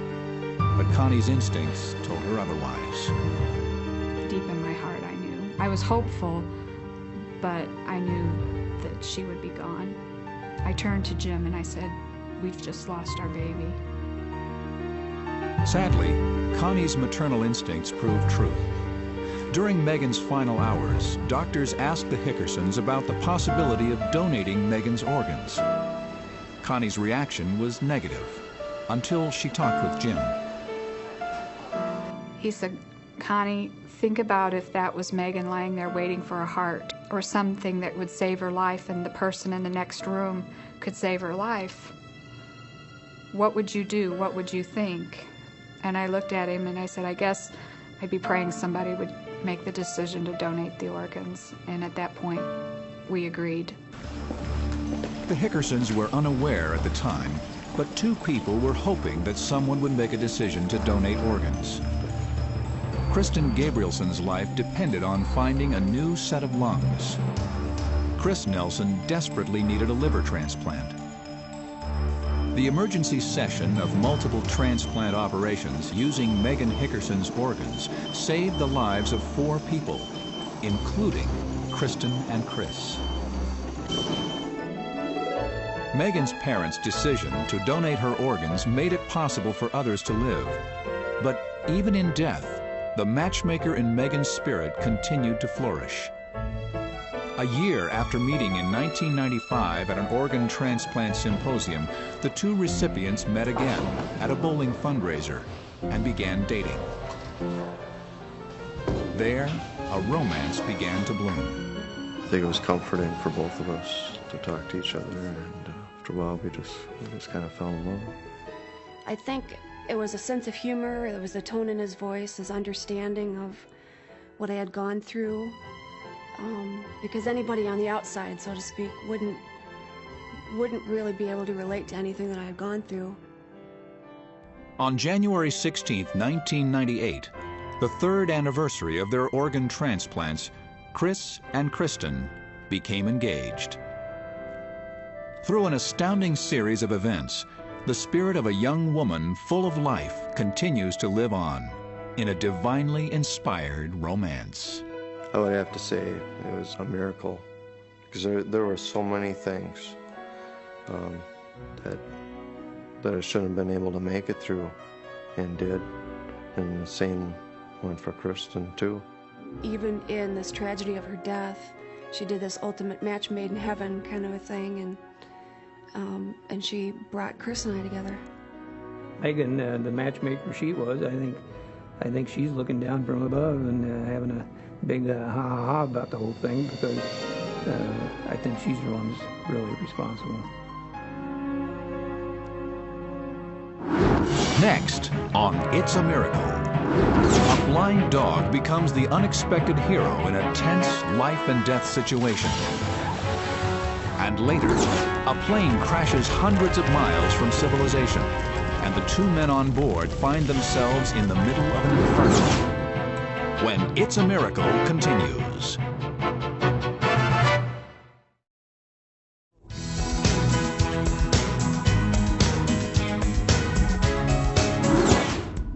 It's common knowledge that animals have heightened senses. They can see farther, hear higher registers, and pick up a scent from miles away. But do they possess a sixth sense? Well, I know one young woman who would be the first to give you an emphatic yes, and this is why. Come here. Come here. Sweet. Oh. If it wasn't for the courageous, even miraculous act of a yellow Labrador retriever named Norman, Lisa Nibley might not be alive today.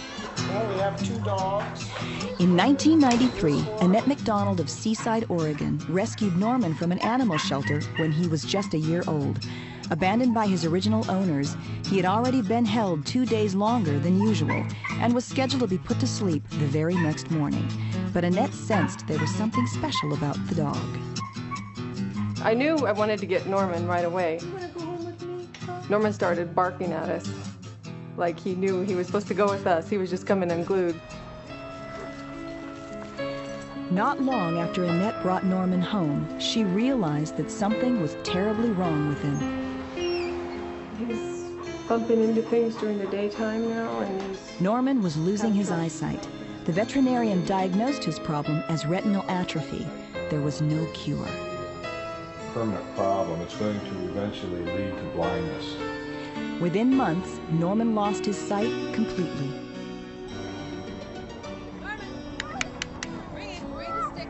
But Norman took his blindness in stride. Norman was able to adjust to his eyesight really well. Norman! Norman, come! Come here. He was still the same happy, enthusiastic dog that everybody loved. Come over here. Over here. The blindness limited Norman's mobility, but on the open beach near the McDonald's home, he could still run free. The nearby Nicanicum River is a tidal estuary. Its outlet to the Pacific is a trickle at low tide, but when the tide comes in, it fills up like a bay. In July of 1996, 15-year-old Lisa Nibley and her younger brother Joe arrived on vacation. They had visited this beach every summer for the past 3 years. Both were excellent swimmers, and their parents trusted they could handle themselves in the waters. But today, the tide was changing, and as the cold ocean water rushed upstream, Lisa and Joe found themselves pulled into deeper and deeper water. A current started to form, and it got deeper, and I remember I got pushed away from my brother, and all of a sudden it dropped off, and the river got deep, and I couldn't touch the bottom. Their playful shouts soon turned to screams of terror, cries that no one could possibly hear. It started to pull me under, and I was swimming against the current to get back, and I got really tired, and I was screaming at the top of my lungs. Joe made it to safety on the opposite shore and watched helplessly as a powerful current carried Lisa upstream. I kept going under, and then I'd get back up, and I'd scream, and I remember, actually, I did say a prayer to God when I said, please don't let this happen to me. Meanwhile, Annette McDonald was bringing Norman down to the beach from her nearby home, but it was very unusual for Annette to be there at that time of day. It was Monday morning, and I didn't want to go to work, so my husband Steve told me to stay home, and I was just about ready to sit down and read a book, and for some reason I looked at Norman and said, oh, let's go for a walk. All of a sudden he cocked his head and started barreling down the beach, and I'd never seen him run like that before. The blind dog raced over 150 yards down the beach. Over the roar of the water, he had heard something that no human ear could detect. Guiding on Lisa's voice, Norman fearlessly paddled straight toward the drowning girl. I know someone's swimming to me. I realize that everything's going to be okay. I'm going to be all right. But when she stopped screaming, Norman lost his bearings. By now, Lisa's strength was gone, and she began to be swept away. I started hyperventilating. I wasn't breathing well, and I got really weak. From the shore, Annette desperately yelled out to her, telling her to call Norman's name. I told you! His name's Norman!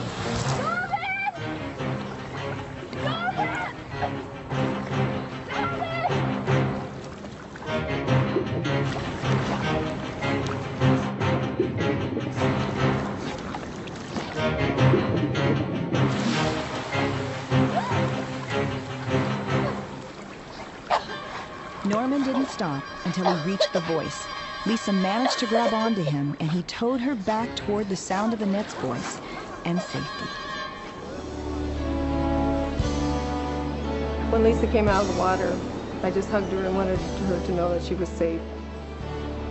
And she was trying to be so brave, and she just said, "You must be my guardian angel." And I said, "No, Norman's your guardian angel." News of his heroics traveled quickly. People magazine put Lisa and Norman on their cover. But to those close to him, Norman is much more than just a hero.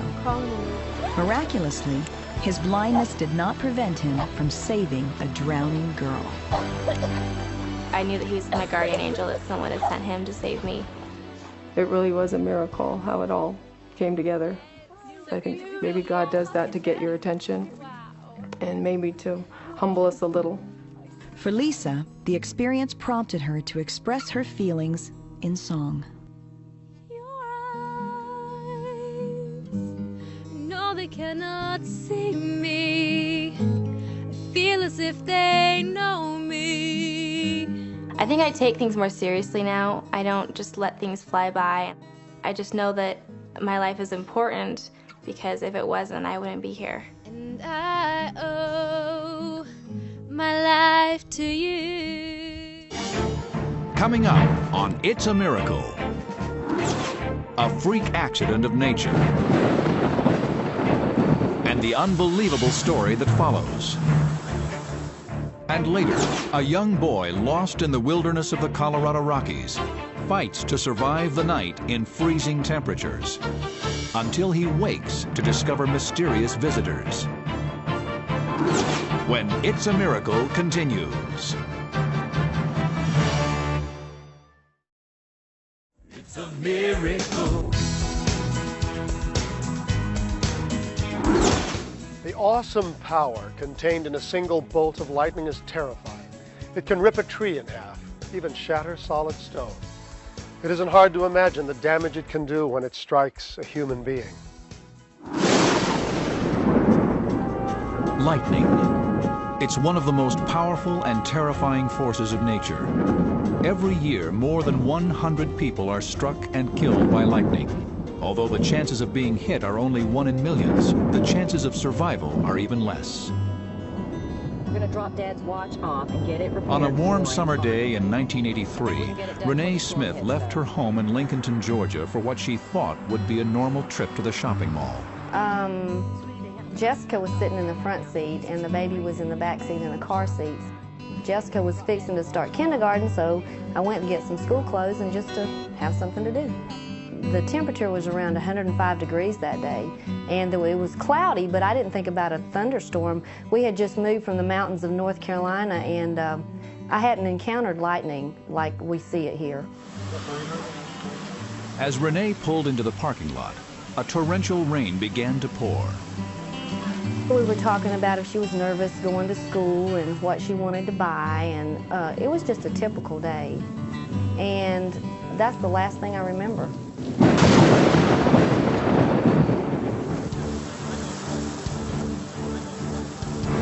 30,000 volts of electricity hit Renee's car, striking her in the head and tearing into her right temple. The sheer force of the lightning bolt threw young Jessica to the ground, frightened but not injured.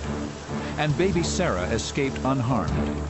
By the time paramedics arrived on the scene, bystanders had already begun CPR on Renee. EMT Paul Watson found her totally lifeless. Renee was in a condition that was very close to biological death. She was clinically dead. Renee was initially resuscitated after she was moved to the ambulance. Everybody clear? Clear? Clear. Renee wasn't breathing, and the only thing keeping her alive was an artificial respirator. We had no idea of what kind of damage her brain had sustained as a result of the lightning strike.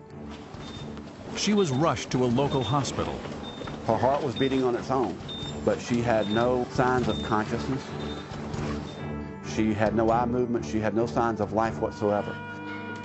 When Renee's husband, Fred, arrived at the hospital, he found his wife on life support. The doctor explained that her injuries were so severe, she had almost no chance of survival. He had said the lightning had split her brain in two, all the way down to the middle of her skull, all the way from the front of her forehead, all the way to the back. The extent of her injuries left Renee in critical condition, with no sign of improvement. 2 days later, while relatives and neighbors held a prayer vigil outside her room, Renee's friend Don Fletcher experienced something he'll never forget. And when I felt their presence, I saw them three figures come up out of the floor, and I didn't realize what they were to start with until they started going to the wall, and I could see that it was angelic beings. I figured they were guardian angels, and the main purpose was to save a life. Later, Renee's husband learned about this incredible event. I knew her condition, but I knew God was doing something miraculous.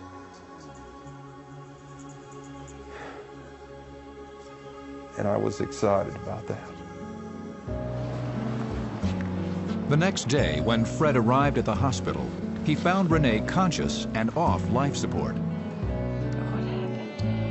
She looked up at me and she said, "What did I have, a boy or a girl?"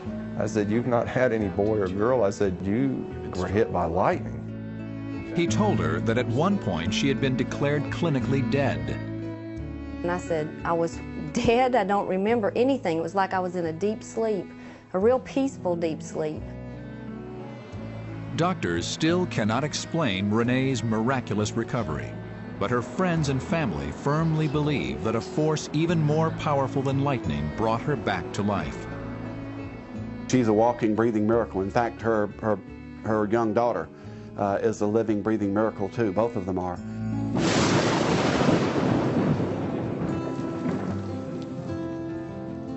Today, when Renee and her family look back on their horrifying experience, they feel a sense of peace and protection. And Renee, once given up for dead, has a new and profound sense of the power of miracles. I've always believed in miracles. I just didn't realize that, I could have one, I guess. And then when it happened to me, I realized that miracles happen to everyday people. Coming up next on It's a Miracle. A small plane crashes hundreds of miles from civilization, and the two men on board find themselves in the middle of a raging inferno. And a miracle. And later, a mysterious dream, and the message that changed one woman's life. All that and more when It's a Miracle continues.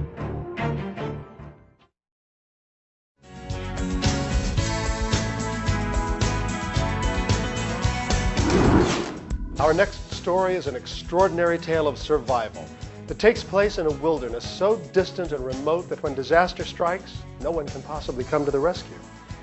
And yet someone does. But who? And how? Many people are afraid to fly in small planes. They're light, fragile, and unstable in bad weather. But in Alaska, with its great stretches of raw wilderness, people depend on these planes for everyday transportation, always trusting that cautious flying will see them through. But as one man from Anchorage discovered, sometimes it takes more than caution to survive a disaster in the Alaskan outback. It began as a hunting and fishing adventure. Scott Weber and his friend pilot Gary Franklin had flown a bush plane hundreds of miles from civilization to try their luck in the wilderness. The site was so remote that the only place to land or take off was a narrow river sandbar. Bad weather had set in, and they decided to leave early. Violent and unpredictable winds meant that every pound of weight could mean the difference between life and death during takeoff. So Gary took great care in loading the plane. Because of an airplane's ability to fly depends upon how heavy the airplane is. And because this runway was so short, I decided to make the airplane as light as I possibly could. Gary was so concerned about the plane's weight that he gave Scott a chance to stay behind, offering to ferry the equipment out first and return for him later. I really wanted to get back home, so I told him no, I wanted to go with him. To me, it was another takeoff and landing. I trusted Gary's ability in his flying, and I took all that into consideration.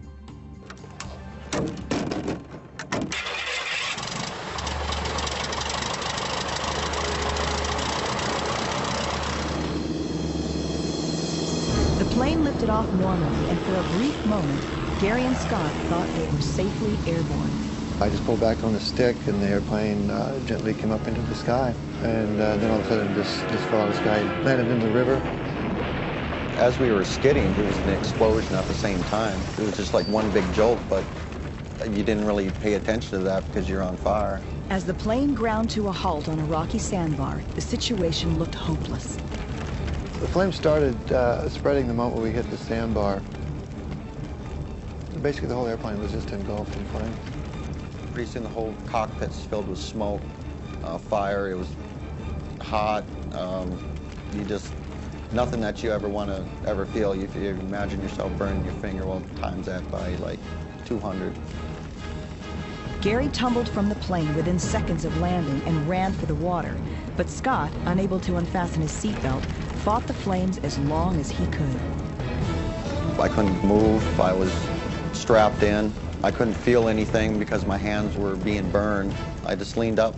I was ready to die. Suddenly, a mysterious force seemed to take physical control of Scott's body.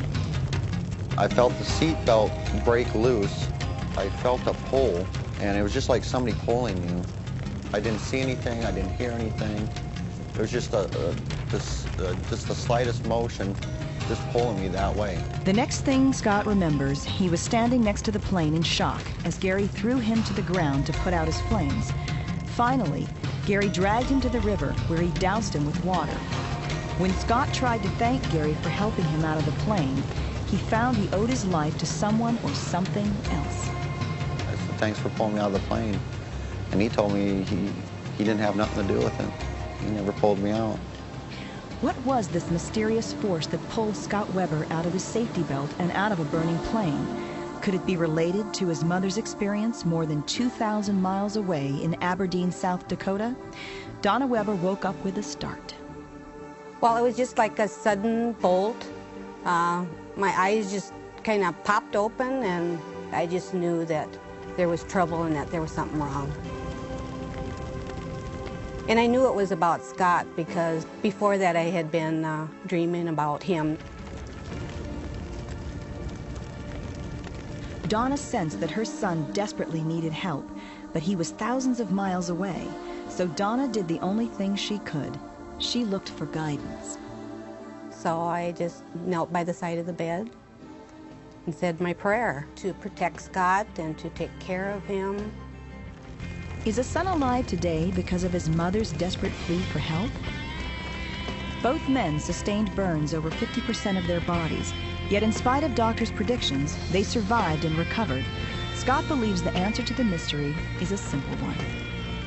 I've always believed in miracles, and I just didn't think that one was ever going to happen to me.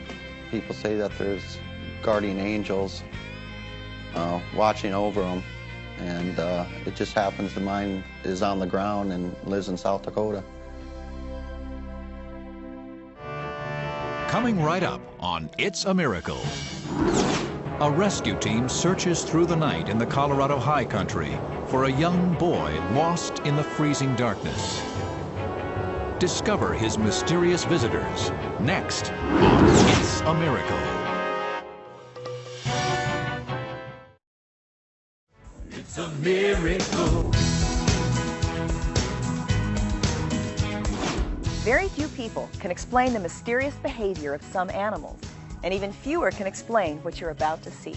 It's the story of a boy who nearly dies in the woods and is saved by the very animals he set out to hunt.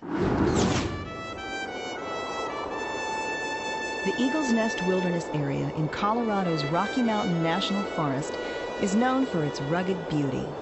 But among search and rescue teams like Patty and Dan Burnett, it is also known for its dangerous and unpredictable changes of climate. The weather can change dramatically, especially when you get above 10,000 feet. You can be on one side of the mountain and you're heading up toward the ridge, and suddenly you get to the top of the ridge and you see this storm coming in from a distance, and in no time at all, you can be in big trouble. In 1992, an amazing event would occur in these mountains, something even more unpredictable than the weather. The great nesting area just over that ridge there. Derek Patton and his young son Ryan had visited the mountains for a day of hunting. But sometime in the morning, Ryan became separated from his father. As hours passed, the temperature fell. Derek's fear grew, for his son had been dressed in only light summer clothing. Ryan! Around about 3 o'clock, I decided that I better go down and get someone up here to help search. And you're sure that this is his boot? Yeah, that's his boot for sure. Great. We're going to go ahead and start him right now then. Patty and Dan Burnett were alerted by the local sheriff's department and arrived in the remote area with their search dog Hasty and plenty of warm clothing. When they learned that Ryan had been dressed for summer when he disappeared, one terrifying word stuck in their minds: hypothermia. Hypothermia is a really insidious thing. People can die in the summertime with hypothermia as well as in the winter. All that has to happen with the human body is your core temperature drop a few degrees and your body will shut down and you'll die. Ryan! After hours of searching, there was still no sign of Ryan. Ryan! And to add to the nightmare, snow began to fall. There's no way that he's in this quadrant here. What do you think, Scott? No, I don't think he's in here. I really hope he found a place to shelter tonight, because I don't think we're going to find him this evening. With hope fading, the search had to be called off for the night. Hard to just sit and wait, because all you can think about is he's out there, lost, he's cold, he could be dying. He couldn't have gone over the ridge and made that much of a mistake. So the next morning, Patty and Dan were joined by another veteran tracker, Greta Sloan, and her dog, Cello. Ryan! Cello did pick up the scent fairly quickly, I suppose maybe after 30 minutes. And I followed him down the hill, and he outstripped me, and when I got to the bottom of the hill and got within sight of him, there he was.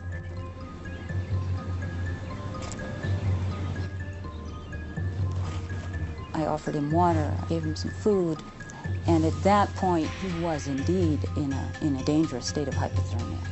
There was no earthly reason why this boy should be alive, but two mysterious patches of melted snow nearby caught Greta's attention. While they waited for help to arrive, Ryan shared his miraculous story of survival. Dad! I was pretty scared. I didn't know what was going to happen. Not having anybody else out there to answer, I could hardly talk. My throat was so sore from hollering that by night I knew I had to just stop and take it easy for a while.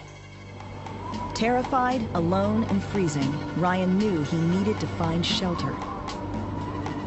By that time, I knew that I couldn't see where I was going, so I'd walked over to where there were some bigger trees, and there was a fir tree that the branches went almost all the way to the ground.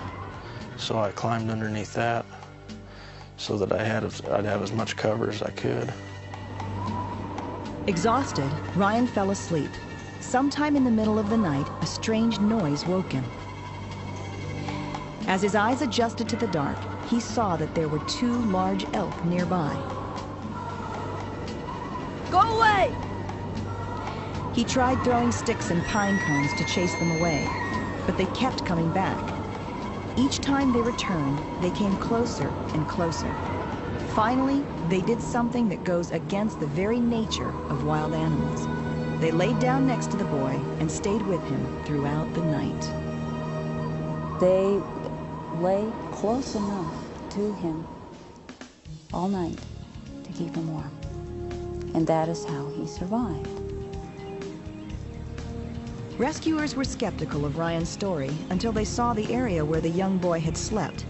The ground was thawed where 2 large animals had bedded down.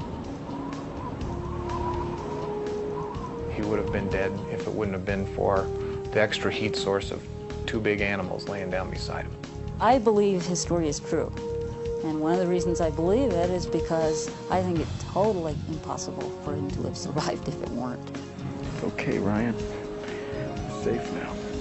Most parents would do anything to protect their child, and no one would call it a miracle. But when wild animals show the same care and concern for a human child, the word miracle seems appropriate. The time that we have on this earth is an interesting time, and it was obviously not Ryan's time to go, because a miracle came to bear. That's why he's still around. I mean, I've heard of angels being disguised as humans, so I don't know why angels couldn't be disguised as elk.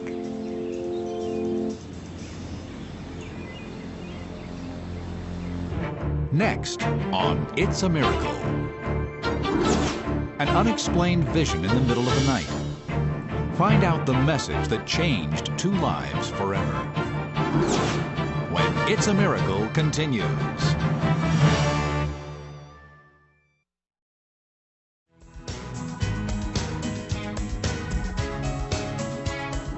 Can a love be so strong that it transcends time and space and even death? To answer that question, you only have to look at the lives of 2 lonely people, brought together by what they believe was a heavenly vision. This is their story, and it's up to you to decide whether it was just a dream or a miracle. The personal ads. They contain thousands of stories of lonely people looking for love, and at least one story that could be a miracle. It all began in 1973 with a dream. A vision of a mysterious red-haired lady seated at a church organ. I want you to place a personal ad, and this is what I want it to say. The dreamer was Chris Henry, a young woman living in St. Petersburg, Florida. Although the words of the woman in the dream made no sense, Chris was compelled to write them down. The next day, Chris's employer found the note and asked Chris about it.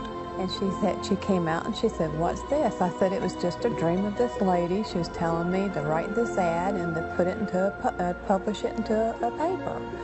And I said, "Just leave it next to my bed. It's just a dream. Don't worry with it."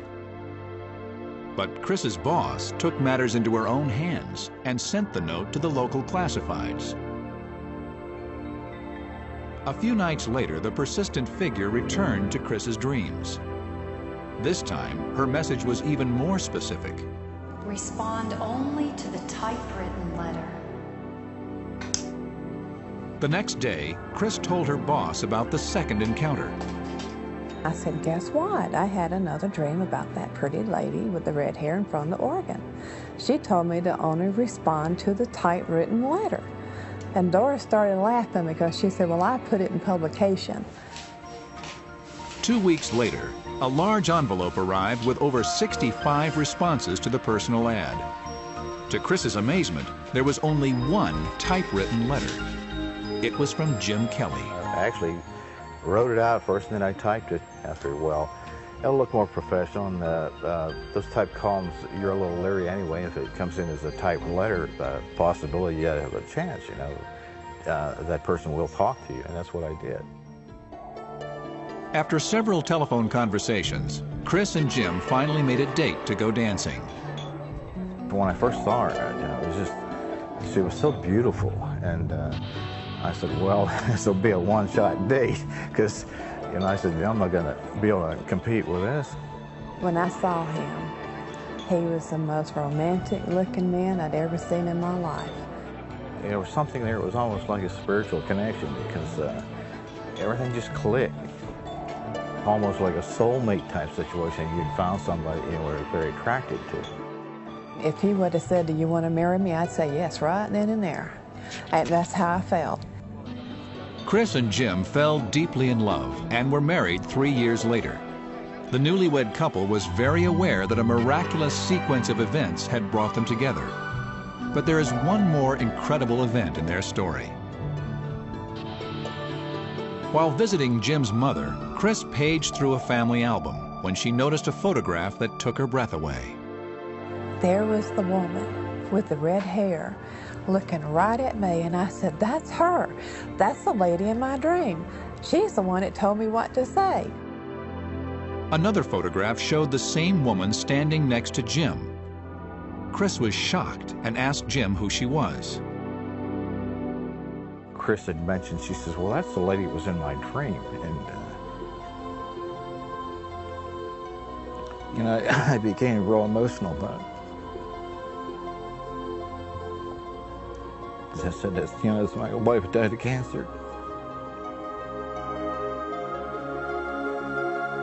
Unknown to Chris, Jim's first wife, Georgia, had lost a difficult battle with cancer, and Jim had been silently mourning her loss. Chris's dream, when she had mentioned that she saw the woman sitting in Oregon, that was kind of a confirmation for me in my own thoughts, because Georgia used to play in church organ. Chris felt an immediate connection to Jim's deceased wife.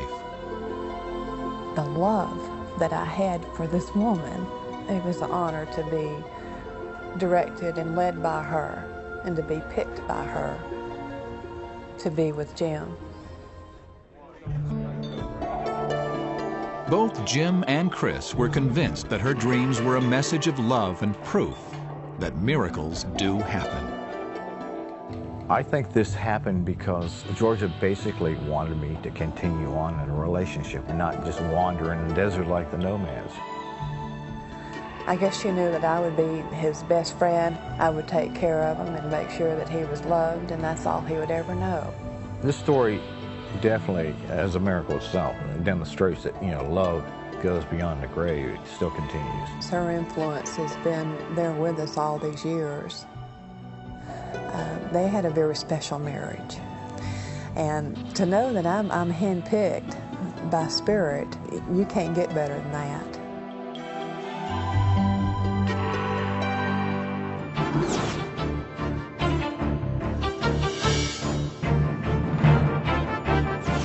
We hope you've been touched and inspired by the stories you've seen here tonight, and we have many more in store for you. Join us next time for more stories that prove that good things can happen despite overwhelming odds. And if you ever find yourself at a loss to explain something extraordinary that's happened to you, well, you're not alone. You just might have been touched by a miracle. Good night, everybody. See you next time.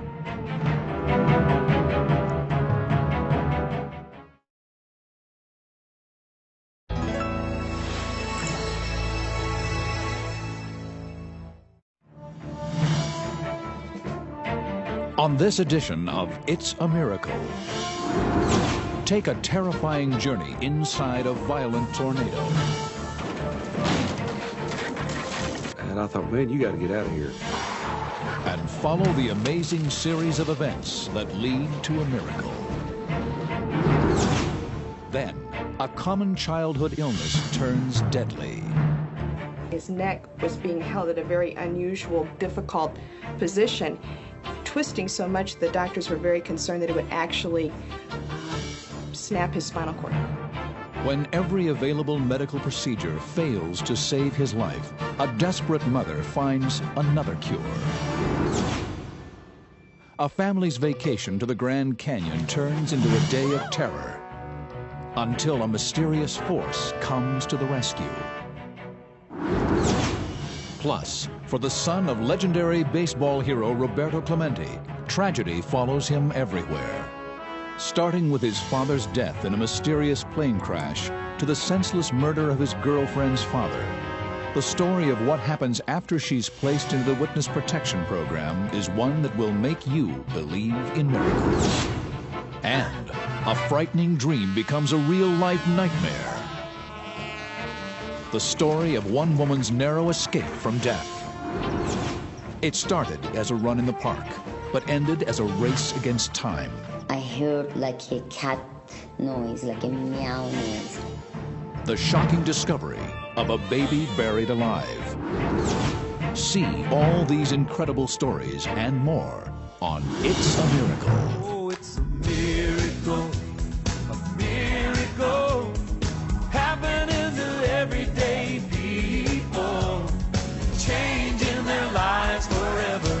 It's a miracle. Welcome to It's a Miracle. I'm Richard Thomas. And I'm Nia Peoples. Miracles are defined as incredible events that defy logical explanation.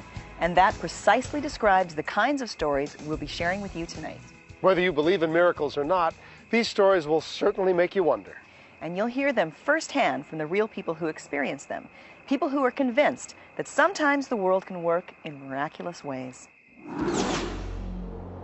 Every year, the Grand Canyon attracts millions of tourists to experience its awesome beauty. But in 1977, one of those tourists experienced a moment of terror so intense that even today, it still haunts her. 21 years ago, Al Halliday of Heartland, Michigan, took his family on a vacation to Grand Canyon National Park. He brought along his 14-year-old sister, Janie. We stopped off at a lookout point, and we were just all kind of roaming around, sort of on our own.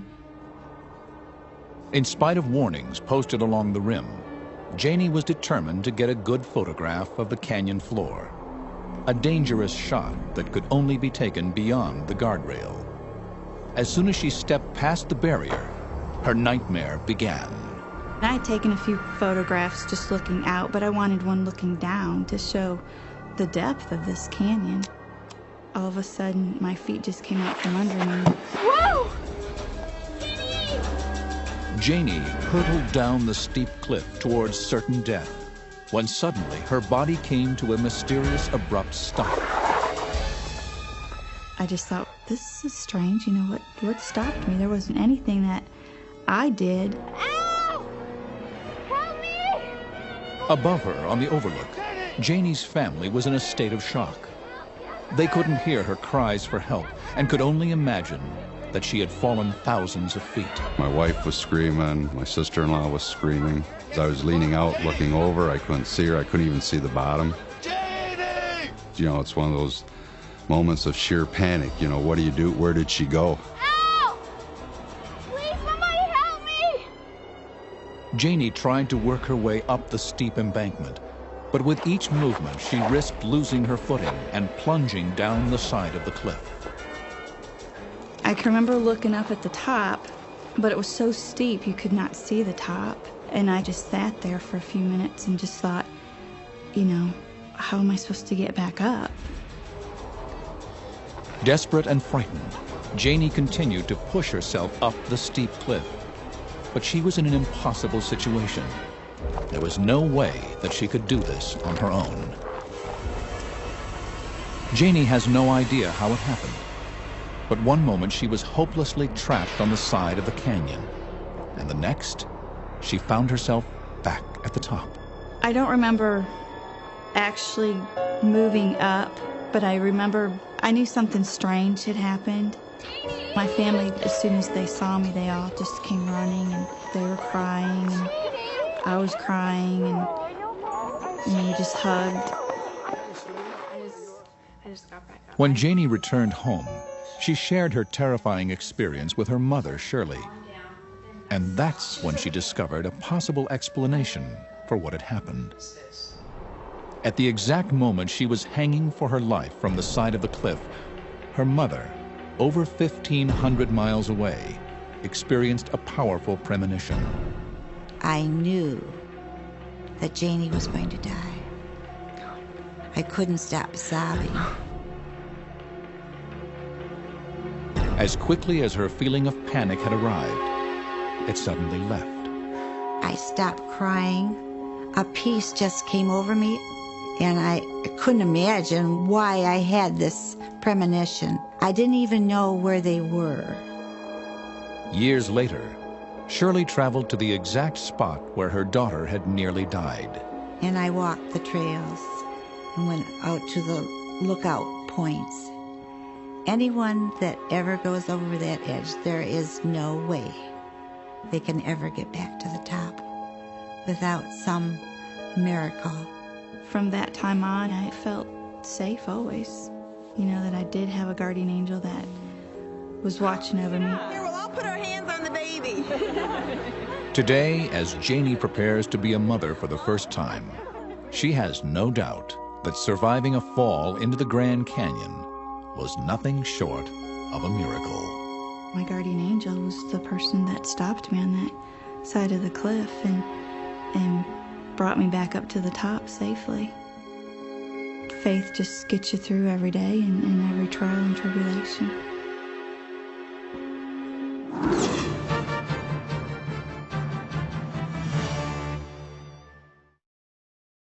Oh, it's a miracle, a miracle. At this time of year, angels seem to turn up everywhere. They're constant reminders of the miracles of this holiday season. But angels can appear whenever and wherever they're needed, and our next story proves it. It takes place during one of the Earth's most deadly forces of nature, a tornado.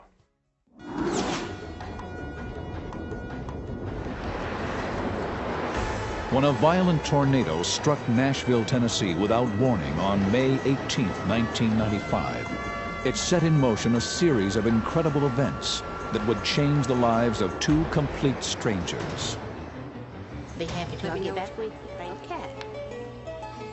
It was just after noon on a Thursday.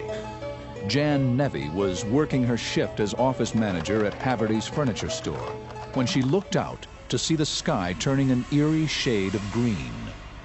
And I thought, wow, I have never seen anything like this before. I stood there for a moment and the lights went out. A scream brought Jan running to the lunchroom door. She opened it to calm down whoever was inside. Just went out. We'll get some power. But just then, the twister touched down.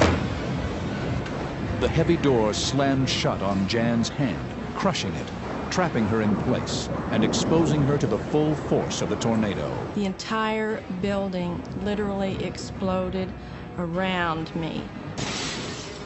Nearby, windows suddenly imploded. Glass was going everywhere. They were huge pieces of glass. The air conditioning units were falling through. Tons of furniture was breaking and crashing, and I said, I'm not going to survive this. The building was being ripped from its foundation, showering her with debris. But for Jan, there was no escape. I tried to pull that door, and I pulled, and I pulled, and I was just stuck there. And I finally said, God, please help me. And then, just as suddenly as this violent storm had appeared, it was gone. The sky turned blue, the storm had passed over, and I was able to finally pull that door back out off of my hand. But there was not a lot left of my hand at that point.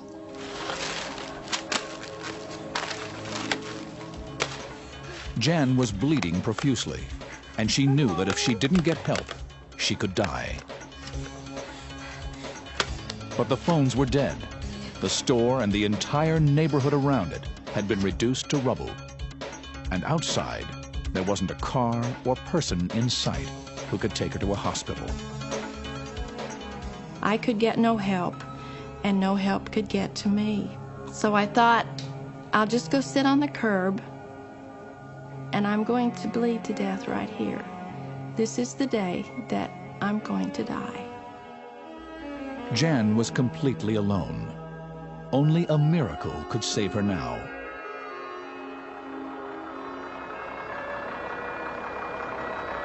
Suddenly, out of nowhere, a pickup truck appeared.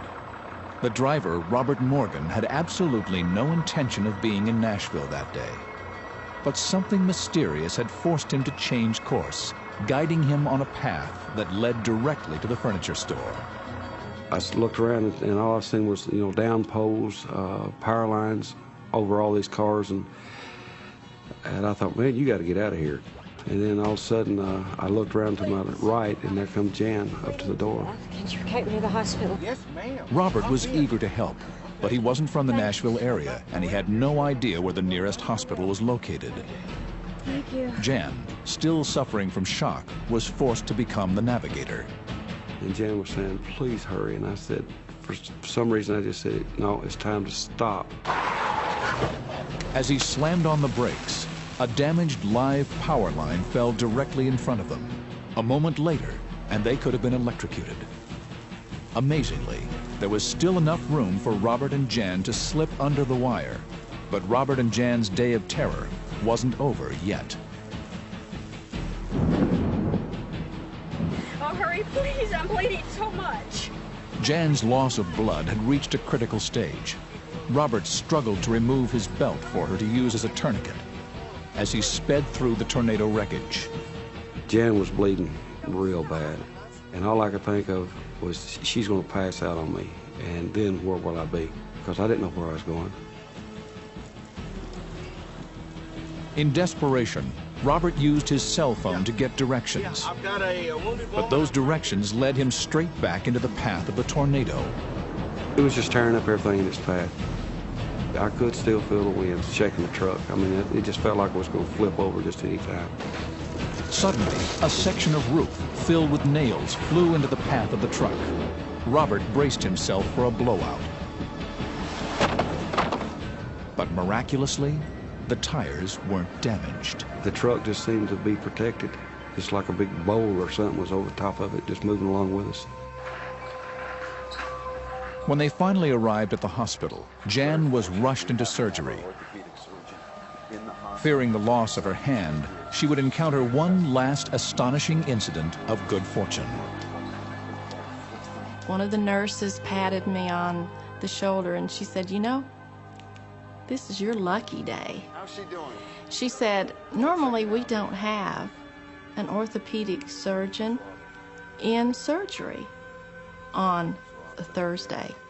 Very nice. The surgeon was able to save Jan's hand that afternoon. And today, she has almost completely recovered. Both she and Robert are still amazed by the mysterious forces that brought them together that day. There's so many things happened that day that it's hard for me to comprehend. I mean, I know that we were surrounded by a force that was greater than any that I knew, and it just protected us through all this.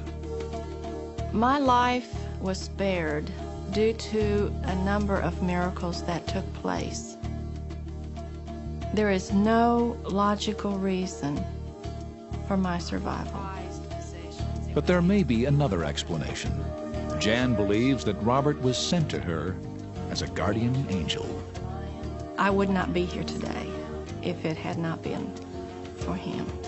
If you ask people that know me and know me real good, they'll tell you I'm no angel. But I believe that mine and her guardian angels were both there. Stay with us for more incredible stories when It's a Miracle returns. Coming up on It's a Miracle. An afternoon in the park turns into a desperate search for help. Please call 911. As a woman stumbles upon a mystery and a miracle. And later, can our dreams predict the future? And can we change our own destiny? The answers to these questions and more when It's a Miracle continues.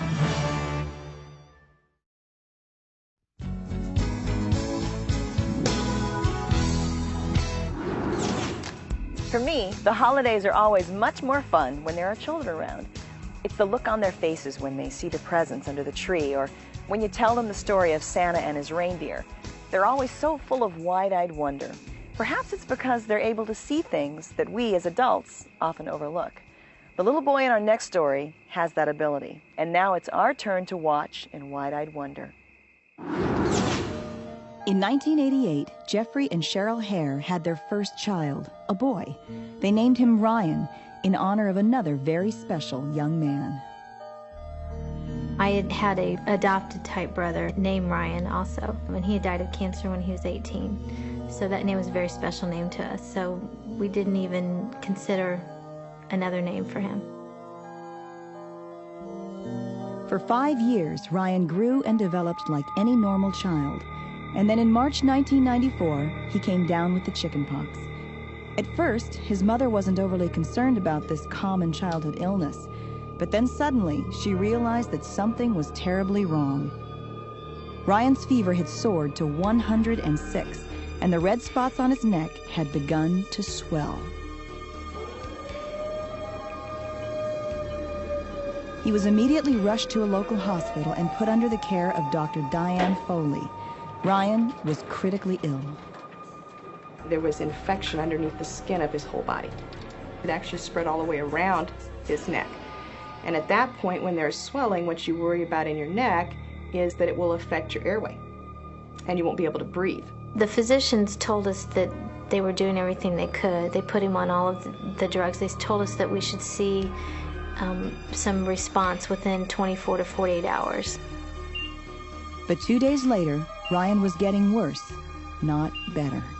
The infection was spreading to all parts of his body, but in addition, his neck was being held at a very unusual, difficult position, twisting so much the doctors were very concerned that it would actually snap his spinal cord. After almost 2 weeks of trying everything to save Ryan's life, the doctors told his parents there was nothing more they could do. Our whole mission in life is to heal, and it's very difficult to be in a situation where you have to admit you can't do that. When the doctors came and told us that there wasn't any more that they could do, it was kind of a helpless feeling, kind of a wow, we're in this alone. I was very scared when they told us nothing more could be done. I really believed that Ryan might die. That was probably the first time it really sunk in. But Cheryl refused to give up hope. I turned away from all the medical things that I knew and turned straight to my faith. She read a story about how angels are always nearby, ready to guard us in our times of need. And then she quietly asked them to come to the rescue of her dying son. Please, Lord, we need you to help us. And I asked specifically, I'm not sure why, except that there were 4 empty corners in the room for 4 angels just to sit up in the corners and to watch over my son. The next day, while his father Jeffrey kept vigil by his son's side, Ryan's condition dramatically improved. It kind of stunned me. I was surprised that he was even moving, and to see him up on his hands and knees and appearing as though he wasn't in any pain, it shocked me. I couldn't believe that it could be such a night and day situation where he felt so much better. 12 days later, the boy who doctors had said might die was going home, and that's when he told his mother his own amazing story about the angels who had visited him in his room. They kind of just standed there covering the corners that my mom told them to cover, guarding me to make sure I was okay. They were real nice. They just said that Ryan said hi. Could the angels have been talking about Cheryl's dead brother? Could he have played a part in Ryan's miraculous recovery? That really shocked me because we had not discussed very much with my son about him being named after my brother Ryan. Today, Ryan has fully recovered, and his family has little doubt of the cure. Even Dr. Foley is amazed. I believe that medical science had exhausted all of their abilities, and I believe that it was only a miracle that Ryan got better. I don't doubt that the angels came in. His recovery was so quick after he saw the angels, and I just believe it was a miracle. We'll be right back after this. Coming up on It's a Miracle. Follow the tragic journey of the son of baseball legend Roberto Clemente. From the loss of his dad to the murder of his girlfriend's father. Witness a miraculous reunion. And later, a 4-alarm fire that could have killed everyone inside if it weren't for a very special hero.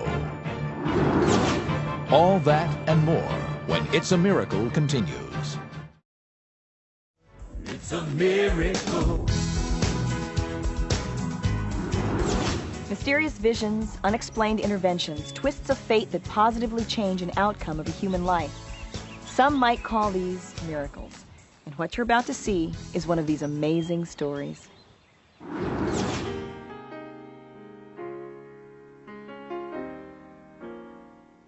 I was walking home from school on a cold winter day. The song Angels Among Us, performed by the renowned group Alabama, is a moving tribute to the power of miracles. But the story behind the writing of this song is a miracle in itself. Songwriter Becky Hobbs had composed hits for stars like Conway Twitty, Emmylou Harris, and Glen Campbell. In 1994, Cashbox magazine named her Independent Country Music Female Artist of the Year. Her biggest dream came true when Alabama took Angels Among Us to the top of the charts for over a year. But that dream began with a nightmare. I started having premonitions that I was going to be in a bad vehicle accident. And this would happen to me shortly before I'd fall asleep. You know, when you lay down and you're getting ready to go to sleep and you're sort of drifting into a dream, I'd sit up in bed and I'd be sweating, my heart would be pounding, and I would have a feeling of despair. Becky didn't realize that her nightmare was just the first of 2 powerful premonitions. The second would occur a few weeks later while preparing a cake for her birthday. I was stirring the batter and something took a hold of my elbow and pulled me out through my hallway out into my front yard. It was a feeling like, you don't question this. You go out in your front yard. I knew there was something I needed to know. I didn't hear a voice at that point, and there was this force, and I followed it. And I just went, what are you trying to tell me? This loud masculine voice said, this may be your last birthday. And I'm thinking, may. The key word is may. This may be your last birthday. This is something I can prevent if I'm careful. Becky didn't have to wait long to act on her instinct. Her premonitions came true the very next day as she and her band returned to Nashville from a benefit concert. We were stopped at a 4-way intersection, and I looked out the window of the van. There was an 18-wheeler just barreling towards the intersection. Her nightmare returned in a flash. I got that same sick feeling that I had had in the premonitions. My heart started pounding. At that moment, I felt our driver's foot lift off the brake, and we started moving forward. Becky screamed, and the driver swerved the vehicle. A second later, and everyone in the van would have been killed. But miraculously, they all walked away. In time, Becky realized her life had been spared for a reason. It all happened so fast, but it was later that I put the pieces together. Sometime after the accident, I wrote down the title, I Believe There Are Angels Among Us, in my notebook. There are angels among us. I started working on it, and I had a melody happening, and I had the first line of the chorus, and I had pretty much the sketch of the chorus.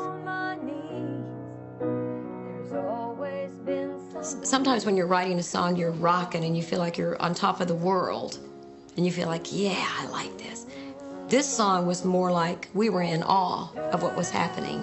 We were humbled, and I felt very small when I was writing it. I felt like it was a gift, and that I was fortunate to just be one of the channels for the gift. Someone lights the way with just a single ray of hope. Oh, I believe there are angels among us. When the members of Alabama heard Becky's song, they too were deeply moved. And today, Becky Hobbs looks back at her premonitions and near-fatal accident with a miraculous sense of purpose. I do think that one of the reasons why I'm still here is so I could write the song Angels Among Us, because the song has given so many people so much, and it's given me more than I ever dreamed anything could give me. It has just been truly a blessing in my life. To teach us how to give, to guide us with the light of love. Coming up on It's a Miracle, follow the tragic journey of the son of baseball legend Roberto Clemente. From the loss of his dad to the murder of his girlfriend's father. Witness a miraculous reunion. And later, a 4-alarm fire that could have killed everyone inside if it weren't for a very special hero. All that and more when It's a Miracle continues.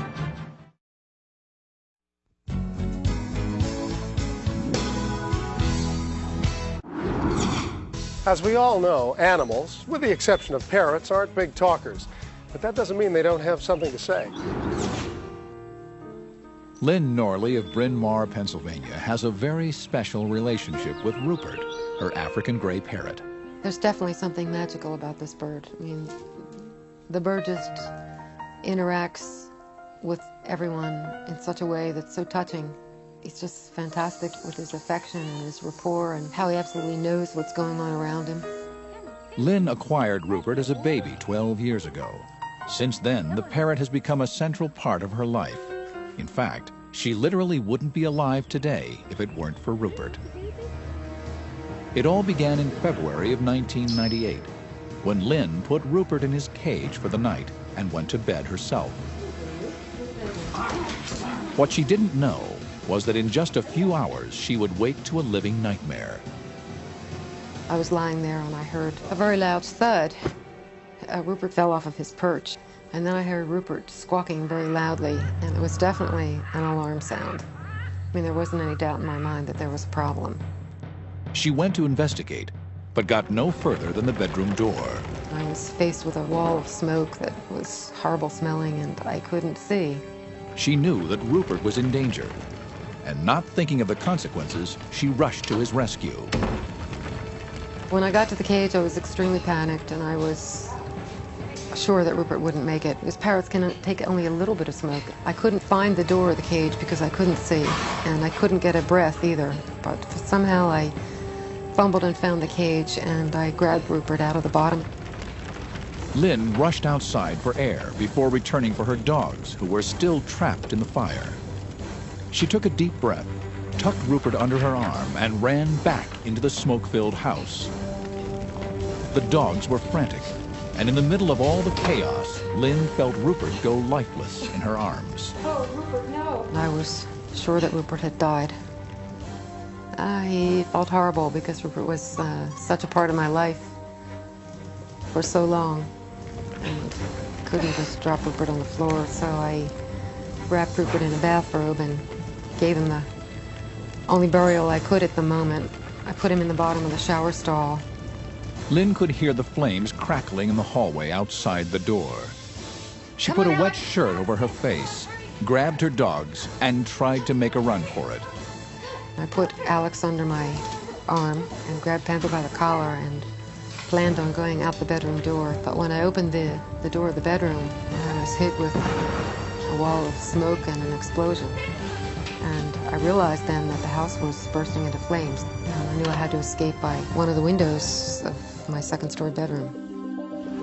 Lynn and the dogs dropped safely to the ground, leaving the house in flames. Firefighters doused the fire, but only after the inside had been totally gutted. It was terrifying and it was horrible, and I was watching my house exploding and the smoke coming out of the roof. The next morning, with the support of friends, Lynn returned home to see the devastation the fire had caused. The building was still standing, but there was little left of its charred interior. For Lynn, the greatest loss was Rupert. It seemed that nothing of the house could possibly survive. The windows were all blown out. In order to fight the fire, the firefighters throw everything out the windows, so my grandmother's things and my paintings and all that, but they really didn't matter. I mean, really, truly. The only thing I feel bad about is the bird. Lynn didn't have the heart to go into the bathroom, so her friend Lori Moore went in to remove the dead bird.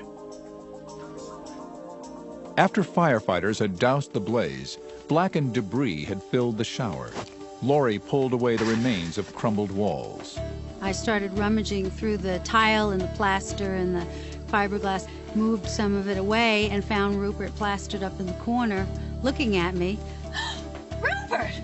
Very surprised. Both of us were very surprised looking at each other, and I reached down to pick him up and he bit me. Ow! Lynn, Rupert's alive! Come in here quick! When I heard her scream, I couldn't believe my ears. So I ran into the bathroom, and there Rupert was, sitting in the corner of the shower stall on top of the pile of debris. He was shaking and looked horrible. It was really a miracle. I mean, no one could believe the bird was alive. Today, Lynn and Rupert are living happily together in a new home. Lynn owes her life to her pet bird. It was Rupert's warning calls that saved her from the fire. But what saved Rupert? I don't know how the bird's alive. It's a miracle that this bird lived through that. I mean, it's totally astounding, because everything that Rupert inhaled and everything that happened to Rupert, even a small part of any one thing that happened to any bird, the bird would never have had a chance to live. And everything that happened to Rupert with such intensity, it was just really a miracle. The story you've just seen is another example of a real-life event that defies rational explanation, what some people would call a miracle. We'll return with more fascinating stories, so stay with us. Coming up on It's a Miracle. An afternoon in the park turns into a desperate search for help. Please call 911. As a woman stumbles upon a mystery and a miracle. When It's a Miracle continues.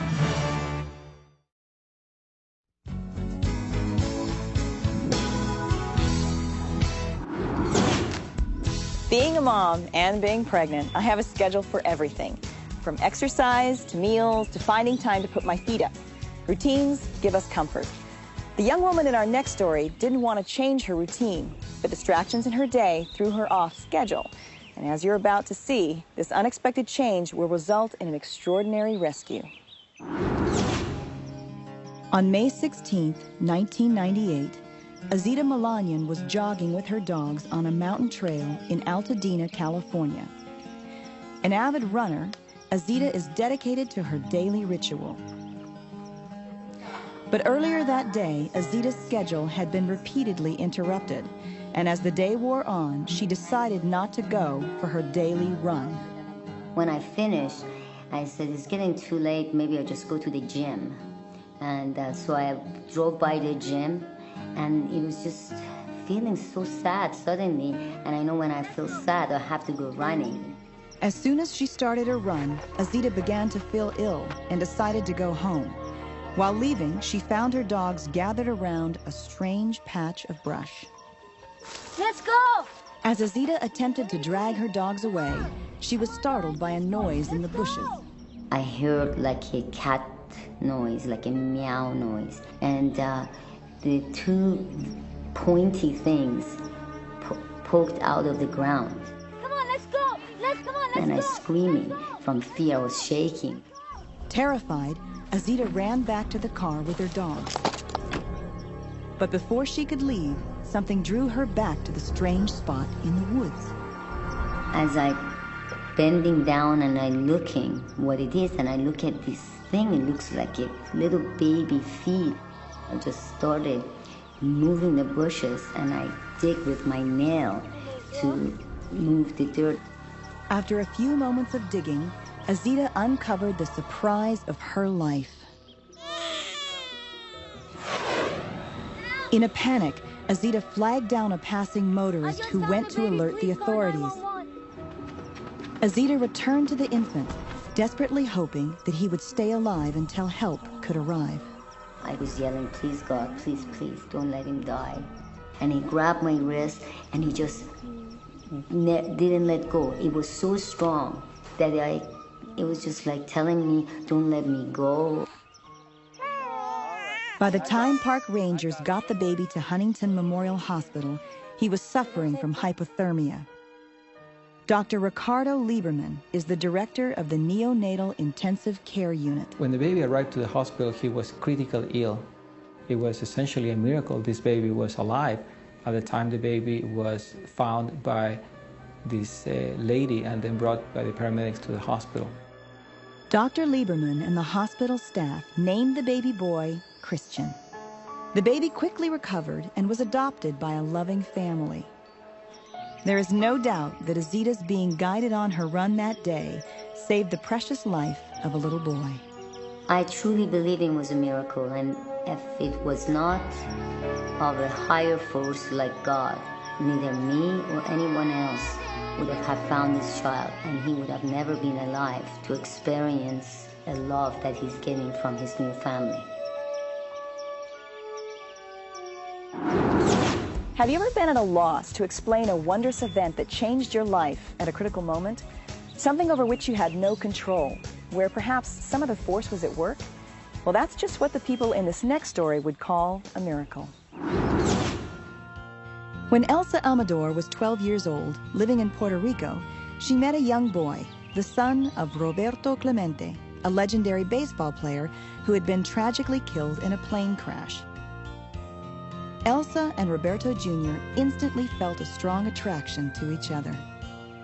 We told each other we loved each other every day. Yeah. I mean, every day, like 25 times a day. In spite of their tender age, Roberto and Elsa believed they would spend their lives together, but a tragic event tore them apart. Elsa's father was the innocent victim of a botched robbery attempt, and now his family was in extreme danger. Elsa, come on, get out. Elsa's mother had identified the man who killed her husband and was receiving death threats. The FBI moved in to take control of the situation. Elsa had only enough time to call Roberto before she and her family were rushed out of the country into the Witness Protection Program. I explained to him that we had to leave, and unfortunately I couldn't tell him where I was going. I just kept telling him how much I cared for him and not to blame me for what I was going to do, that it was out of my control. Elsa spent the next few years moving around the United States, but she never forgot her childhood sweetheart. I thought about him all the time, and I sometimes closed my eyes and I would see an image of him. He was really thin and tall and just smiling all the time. As time went on, you sort of assumed that, they have his own life now. I just imagined him, settled, married. In November of 1996, Elsa's mother was diagnosed with terminal cancer. She had always felt responsible for separating her daughter from her childhood sweetheart, and on her deathbed, she made a startling request, urging her to find her lost love. Find Roberto. He's the man for you. And I'm like, how am I going to find him? And she's like, you should find him. And so I kind of brushed it off. And then, a few months after her mother's death, Elsa had a sudden, unexplainable urge to attend a Yankees baseball game. It was something that was just pushing me. It was like this pushing thing. Whatever was pushing Elsa to the stadium got her there an hour early that day, in time for a pregame event.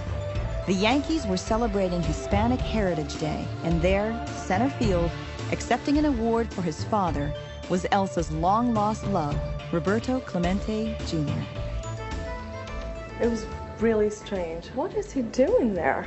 I'm like, you figured you don't see him for all these years, and then all of a sudden you see him at the park.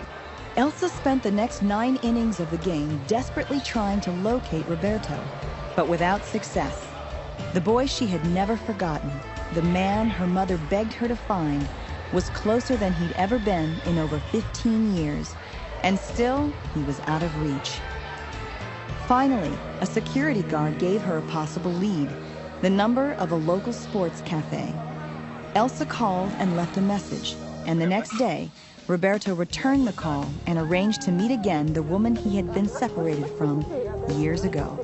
I felt like I had just seen her yesterday, just been with her in school the day before. The feelings that I had for Elsa were so strong, and my friends, everybody knew about Elsa. So it was something that, you know, I always kept her alive in my heart. On Valentine's Day, 1998, Roberto and Elsa made their reunion complete when they married in New York City. Today, they still marvel over how powers far beyond their own made the dying wish of Elsa's mother come true. I truly believe that our parents had a little meeting in heaven. I said, wait a second, let's do something here. I believe that it was meant to be, and I truly believe it was a time where our parents' souls just got together and said, look, let's just make just 2 poor children happy. For Roberto and Elsa, a tragic separation has ended happily with a miraculous second chance. Join us again next week when we'll bring you more fascinating stories that defy belief. See you next time on It's a Miracle.